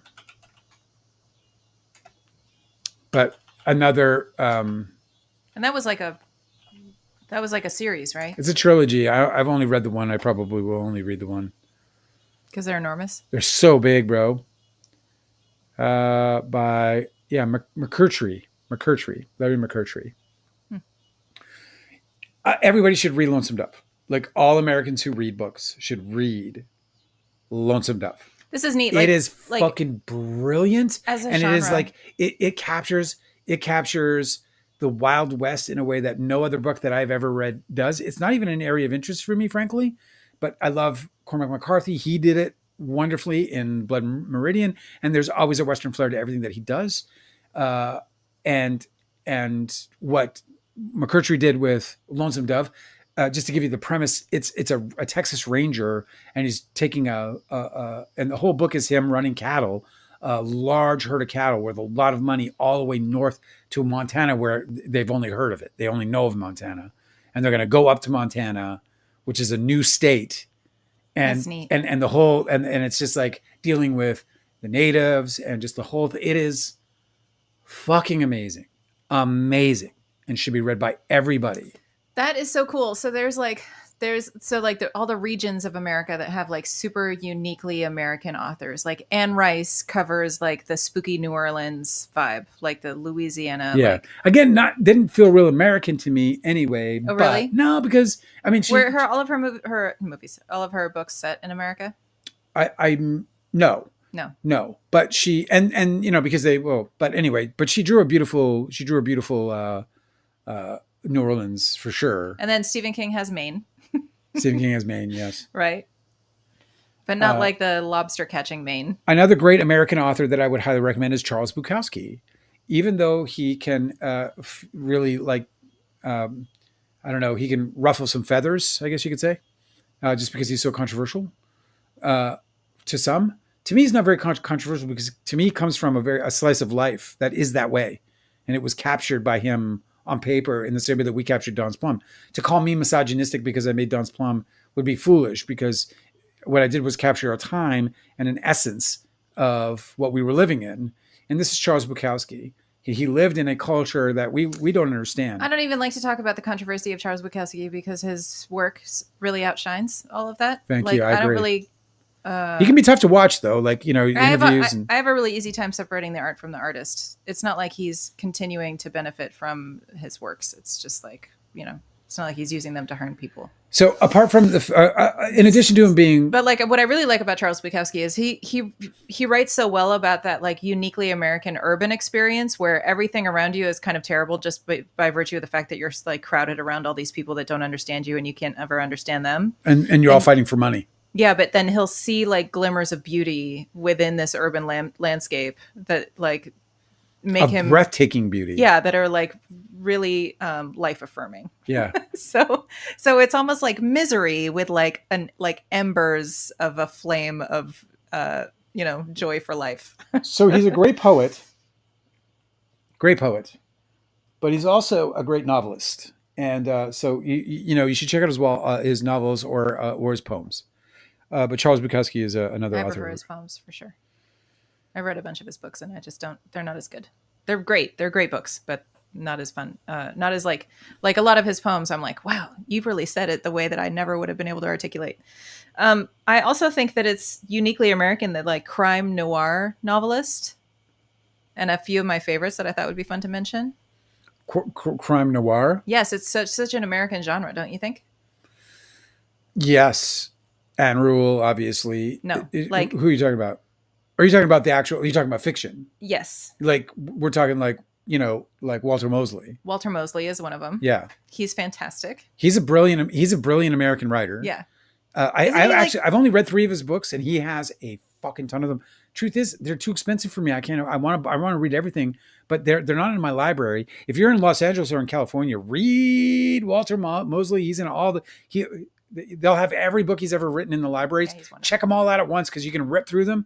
He wrote a book that I picked up randomly. Did you? Was it you that picked it out? Yeah, because the title, Called The Last Days of Ptolemy. Last Days of Ptolemy Gray. Last Days of Ptolemy Gray by Walter Mosley. I didn't know who he was as a writer. Whatever, Angela. We have this. We go to these book sales and then we like pick like random books of people we don't like know, and we just like if we're attracted to it.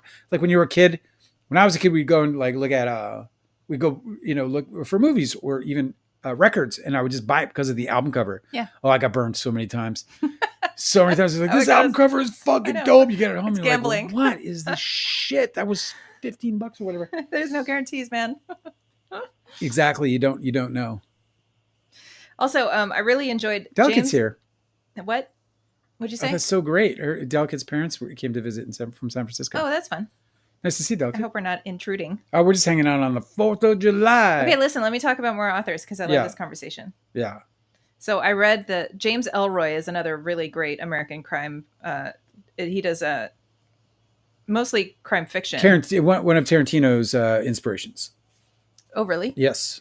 Yeah, his dialogue is highly unique and very much what inspires Tarantino in terms of dialogue alone.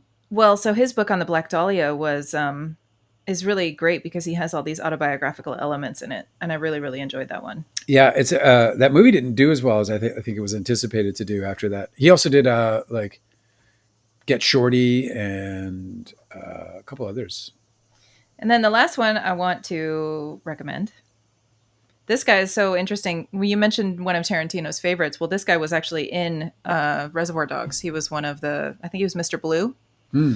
Anyway, it's Edward Bunker.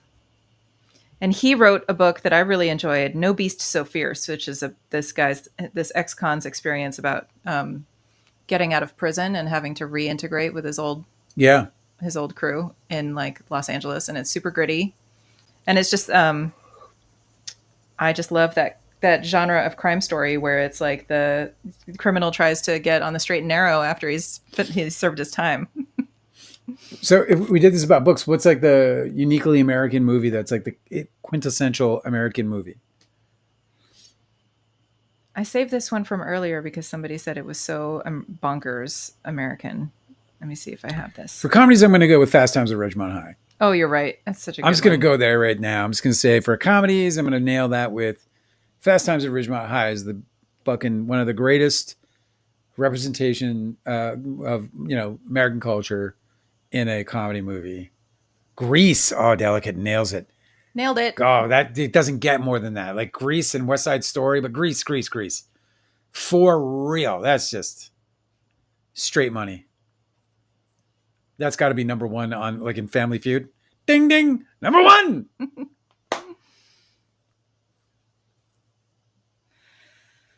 Oh, well, that's frustrating. I can't search for this. Jenna's gonna watch it. I don't know which one I said to watch. Which was it? Okay, I was thinking, for some reason, Brian De Palma. Ferris Bueller's another good one. Bring it, Delicate's like laying it out, man.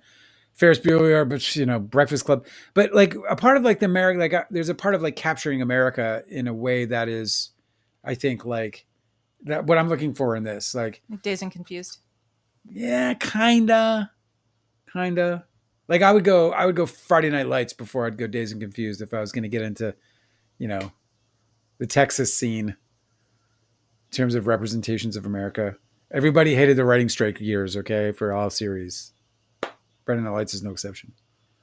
But movies, Americana movies. I was thinking Brian De Palma is really good at American Scarface. movies. Well, yeah, like he did Carlito's Way, and he did. Didn't he do? He did Scarface. He did Carrie. The Phantom of the Paradise. Carrie is a really good American movie. He did Carrie. Brian De Palma is one of the greats. He did Hello, Mom. What's Hello, Mom? That's with Robert De Niro. I think it was. I think. I saw that at the New Bev, bro. Hello, do you see it there? Hello, Mom. Brian De Palma. I don't know what that is. It's a movie with Robert De Niro. I saw it with my own eyes. Hi, Mom. Hi, Mom. There it is. Told you. What a bizarre name. It's a bizarre movie. I would say like uniquely American. I would have to say, and like truly amazing and beautiful would be The Deer Hunter. Oh yeah, definitely. Well, yeah, that brings us full circle about all the the consequences of American imperialism. Casino for Delicate, which is, I mean, it's a brilliant movie. It's a brilliant movie. It's weird because like getting into the gangster stuff is like, it is, it's not uniquely American in that way. America has their own take on it, but it doesn't feel like, do you know what I mean? Like the Cosa Nostra is like, that crime is European crime. I know, but all of those movies are about capitalism. They are, and that's cool. I think I was looking more like I said, like more like Americana, more like, I mean, they definitely qualify. They're high up there in terms of, the American experience, I suppose. I think I'm looking for more like the American experience. There's like a great movie by like American Graffiti. Jim Sheridan. I think that's who it was, called America. That is like perfect, actually, absolutely perfect. It's almost like Mike Lee. I think it was actually directed by. I think it was written by his daughter. It's not Jim Sheridan. Who is it? It's oh man, he directed In America is a 2002 drama film directed by Jim Sheridan. Yeah, Jim Sheridan, written by his daughter, right? Who's the writer? Yep. Screenplay by Jim Sheridan and his daughter, guys. Two daughters. Two daughters, that's right. This movie, guys, what's it called? In America. Read it, watch In America. It's written by an Irish guy, written by Jim Sheridan, one of the great directors to come out of the UK. He directed In the Name of the Father. He directed My Left Foot. He directed Brothers with Tobey Maguire, and he directed In America. And In America is really such a great American movie. Like in terms of it just feeling, because it's about an American immigrant, and it just, family of Irish immigrants adjust to life on the mean streets of Hell's Kitchen while also grieving the spoiler. It's fucking great. Absolutely. You haven't seen it, have you? No. Oh, I got to show you that movie, bro. I actually, and this is, by the way, one of the things that I love to talk about in terms of, when they talk about reading and when they talk about writing, they talk about reading. When they talk about filmmaking, they talk about watching movies. It's all about building that huge, deep, reference, what do I call it? Filmography, film library. I forget what I call it. I actually had a term. Oh, what the fuck? What happened? Popcorn Planet is being advertised to me. Oh, because you talked about it? That's funny. I don't want it. Andy Signor is literally begging for money now. And he's not. He's just turned into like a full loser. He's literally out there like shaking rattling the tin can as that internet. I said this earlier, but what a fucking guy, bro. Forgot that we already talked about that. But I saw Popcorn Planet and I got agitated immediately. Grr. Grr. We got shut down on TikTok because Angela couldn't stop talking about blow.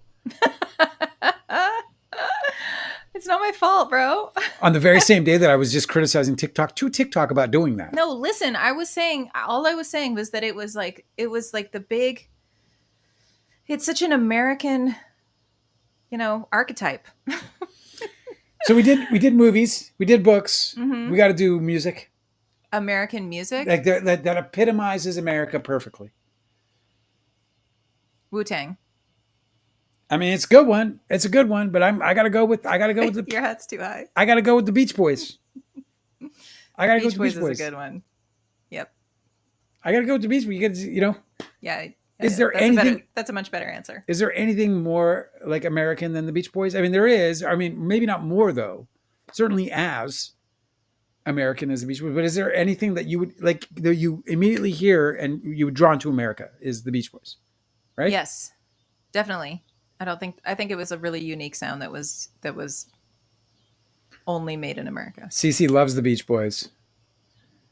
Who was the British guy you did a podcast with? He sounded nice. Who's the British guy I did a podcast with? I did a podcast with a British guy? Yeah, it was one of the smaller channels. Wasn't it the one that was in black and white? I don't remember, man. I did a lot. And I did a few English ones. You can't forget. You'll have to be more specific. I do recall hearing two different English names, so I'm not sure which one they're talking about. So I'm going to go with the Beach Boys. You got more than the Beach Boys, though. Who else did you have? Was there another one that you put out there? I don't know, like Simon and Garfunkel or something.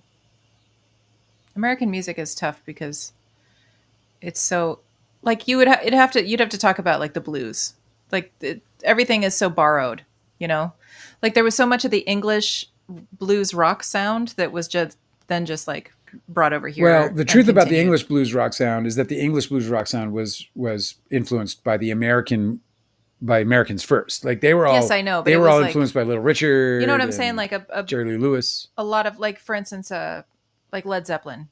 Yeah, wasn't doing very original stuff. I think if you wanted to go to like the original sources, it would be blues. Right. You'd go to like Gina Kimbrough or like bluegrass music, like like Appalachian folk, the Appalachians and the like Ernest Tubbs and all those guys. Some of that music is fucking dope, bro. What do you call him? Woody. It'll get you dancing. Like it's surprising. I mean, yeah, you're not wrong. Like when if you want to get into like the true, like get into the Appalachian folk, get into that stuff. That's like the true Americana. Obviously, like the old school like blues, and I mean, even like we're talking like Robert Johnson old. We're talking like, or even just like Texas blues. Like there's different types of blues. Yeah, Freddie King for sure. He's just absolutely staggering and yeah. That's great. Those are great musicals. I'd probably say like maybe John Lee Hooker is like very like that album that we 100% American blues to perfection. I really like that record that we have that's Canned Heat playing with John Lee Hooker. It's called Hooker and Heat. Hooker and Heat is a brilliant record. If you guys want to play like it's so good, dude. Record. If you guys are like drinkers, bro, pour some scotch, throw on some fucking Hooker and Heat. Mm-hmm. Dude, get a little buzz going. Oh, that's a good record. That's a great record, bro. We had some great nights playing that one. That's one of our favorites in the collection for sure. We have a nice little blues collection. We got the vinyl. You guys spin vinyl? You guys any spin? I mean, we hardly spin. Vinyl. What? It's what do you call it then? I think that's what people call it when they are actually like manipulating the records to make like beat matching and putting together like a set. In the 80s, we used to say spin. I don't think you're right. I'm not taking it away from you. You can spin records all day long. It's bluegrass, man. Country music seems very Americana. 100%. There's no doubt. Like again, like go back to Ernest Tubbs. Go back to like obviously like the Carters, the Carter family. They're huge, but it goes further back. Alan Lomax, man. He's the guy, dude. He's the guy who preserved Americana. I'm sorry. I stepped out. Go ahead. Delicate has so many great suggestions here. Yeah. Oh, Stacey R said Faulkner for American that's writer. A good one. That is a really, really good suggestion. Brilliant one. Delicate saying Ferris Bueller. It's a really great American movie. That's true. It really is truly American. Like so perfect. Yeah, I love it. That's a perfect. And then for music, it's Springsteen, the Eagles. Yes. That's neat. Delicate says, I'm considering getting a record player that has a CD player. I think that the only reason you should get a record player is if you want to lose all your money on records really quickly. Well, is. go It is we an expensive hobby to we go collect find records. it is, but you accumulate over years. I mean, we've been together. We started our record collection together in 2012, and here we are 13 years later, and we probably have about 500 records. We have a lot of records, but I also, And most of them we spent less than $1 on. if you don't want to like lose all of your money on records, you just have to not be a snob about their condition. Like Don't I be have a lot snob. of records that have like crackles and pops when you're listening to them, and I don't care. Bro, I got a fucking we got an OG. If you want to talk about some Americana, bro, fucking a little Miles Davis on there is for good measure, especially Kind of Blue and Roundabout Midnight. And we have an OG Roundabout Midnight uh, in fucking mono, but it's battered. We picked it up for like $1. Like you can't get those. Like you get those in like you get like an OG pressing. They're A hard to lot of come our by for records are 100. battered. I But like them that way. I like the little crackles and yeah, pops. as long as it's not going to My damage the mother, stylus. my mother had a Jimi Hendrix record. It was the Band of Gypsies, which is my favorite Jimi Hendrix record. It's a live album. Yeah, That is actually a really, really good one because he plays I that song. love it. He plays Machine Gun on there, which It's is like so wild. he also does. I think he. You dropping Machine Gun now, we're gonna get toast for that. Oh my god, you're right. Anyway, he makes Because his we're guitar, talking about music. dude, he makes his guitar sound like a machine gun. It's amazing, and he sings a song about American, imperialism. Anyway, CC said the Eagles on music, by the way. So there's 2 for the Eagles. yeah. They are so Americana. It's so true. Okay, but listen. I am. So my mother had this record that I was obsessed with the whole time growing up. I listened to it all throughout high school, and then finally, when I started my own record collection, when I was a fledgling bird and I had my own place, I bought that record, but it didn't have the same crackles and pops. I listened to it; it was like a clean record, and I was like, "This is garbage. It doesn't sound anything like it's supposed to." That happened to me with like a baby. Oh yeah, The first Like a Baby I heard was crack pop, and like when you have like he's talking about the Sly and the Family Stone. so when you have Sly singing in that voice, "Ooh, like a baby," and it's like Yeah. cracking, and then you hear the record You're going. totally right.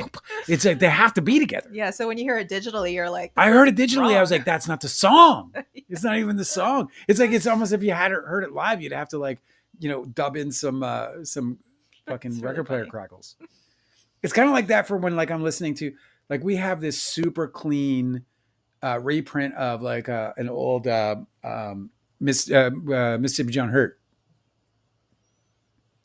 And it's just like I wish I had like an You old gotta have the 78, that was Yeah. snapping and crackling instead. Right. Can you imagine living? So I was like looking at Mississippi John Hurt's one of my favorite old blues guys, and I was cruising around YouTube, and I found this old recording on YouTube, and somebody had a picture of it was just a recording only, obviously, and so they had a picture of his old original house. That is, I guess it burnt down recently, but it was which tragically. Yeah, it's But it was horrible. like a monument. It was like a monument for a long while, and so they had a picture of it. Well, in the comments in YouTube, it was the comment of somebody who had been his neighbor to that house, and they used to go and sit in this little woodsy area that was by it, and just listen to him play while he would sit on the porch and play for his daughters. And they would be like, he'd sing for his daughters, and we'd be sitting on the field just listening to him. Incredible. Can you imagine? No. And that was like the Alan Lomax days, you know what I'm saying? Because Alan Lomax, I think he actually was one of the first to record him, and that's what he did. If you guys don't know who Alan Lomax is, national treasure, American national treasure. He back in the 40s and 50s, he went on this mission to go around and hand record. Folk artists on their porches all over America. And he got some of the most amazing, incredible, jaw-dropping, really, genre bending work. And he ended up actually expanding that. He actually ended up going to Ireland and Spain. He did in other countries. He's responsible for recording a lot of the American standards that have been like re-recorded by huge artists that we know as like our fundamental American Leadbelly was now. like one of the, again, he recorded him at one point. Yeah, like I don't think that Bob Dylan would have been the artist that he was if it wasn't for Alan Lomax. Correct. I agree with you completely, because he's, so he was this like absolutely like essential human to the preservation of American culture. And if you get a chance to check him out, they have archives and it's just like in a fascinating like rabbit hole to jump down because they have these like extraordinary archive of all of his, and you can like go to the country, different countries.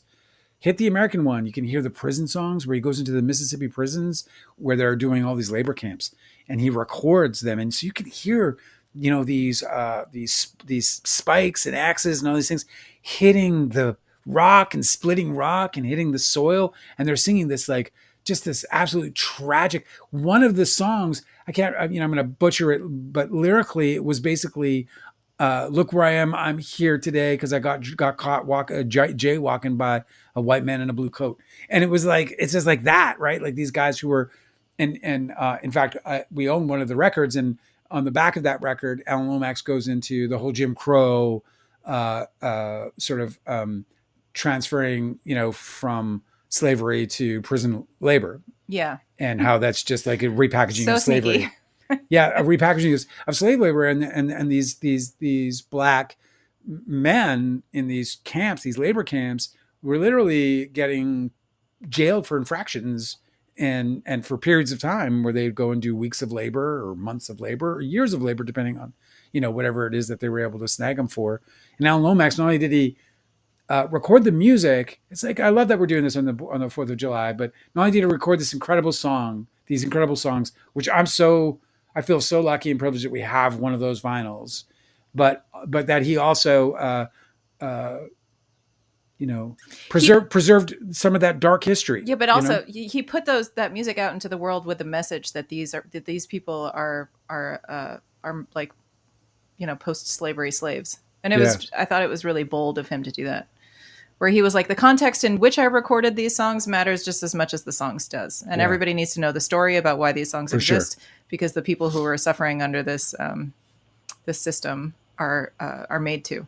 And it was like, but it was such a perfect like marriage of like politics and music, in so much as like the artists that he was recording, they really didn't have any actual political agenda. They were just expressing. Yeah. And he then, as an observer, a recorder, a producer, he was able to put this, you know, stuff not only on analog, not only on tape, but he was able to, you know, like I said, preserve kind of a bit of our dark history and a way through which that was expressed in music. And I think that's just one of the more beautiful things. CC brings up Janis Joplin, undoubtedly 100% completely, truly American and Americana in every way. 100%. There's so many, you know, when we start like that kind of worms when you get into music, because there's Willie Nelson, right? I mean, come on, forget about it. Like, can you get more American than Willie Nelson? That's a really, really great one. And then there's Johnny Cash. He's like in the top 5, I think. And of course, there's Willie Elvis Nelson. Presley and or like John Prine. John Prine for sure, or Townes Van Zandt for that matter. Yes, like especially so many. Especially when you think about we like could go on and on. the writing of Townes Van Zandt, right? Yeah. The writing of and John Prine. Those are two really great examples. That's of amazing. Like. And then you got, you know, your James Taylor, Woody Guthrie. Yeah, well, Woody Guthrie is like, he goes back to, he's OG guy, you know. Mm-hmm. Johnny Cash, man. Johnny Cash, let me tell you, man, you could, if you want to send me to a place in a mood, put on some Johnny Cash. What I love about Johnny Cash too is that he sang songs by Shel Silverstein. He did. Who is like another one of those super like uniquely American authors. He is. He's a great. So it's just amazing where the sidewalk ends. That he wrote a bunch of these songs. Like A Boy Named Sue is such a famous Johnny Cash song, but it's absolutely a ridiculous Shel Silverstein like story. Yeah, and it's a brilliant one in so many different ways too. Jackson 5 for sure. Just all that Motown sound. You know, especially like the Quincy Jones stuff. These are good suggestions. Forget about it. Well, America. Happy birthday. What can we do right now as we're about to come to an end? What can we do when we leave here and do something truly American to make us feel some love toward all the of what's great and what's kind in this country? Okay, just generally find your area's native wildflowers and make a little garden, even if it's like a tiny strip or even if it's just in containers. Just grow some native wildflowers. They say that if everybody just had like just the hell strip of their street, you know, which is like between the sidewalk and the street, even if just that was wildflowers and let to grow as wildflowers, we'd be able to roll back the there's like an insect apocalypse happening. It's terrifying. And it's absolutely like doing more damage than we are aware of with our eyes. I But just all saw, of the ecologists are like tearing their hair out I about saw a soup kitchen, and the lineup just all wasps. it. So if you just like planted just a few like, you know, containers or like a little hill strip or whatever you could forfeit to the wildflowers, it'd be really helpful. And I think that if everybody saw how pretty they are, they would do it too. And then we'd all live in neighborhoods where there's wildflowers. We had such a great crowd tonight. We had like some folks who joined us on what is otherwise a holiday for most. I think that's pretty cool. I think so too. And so I'm glad, you know, I said yesterday, hey, we'll take the day off. And you were like, what are you talking about? Take the day off, man. I'm glad we didn't. Well, what's one thing? How would you answer that question?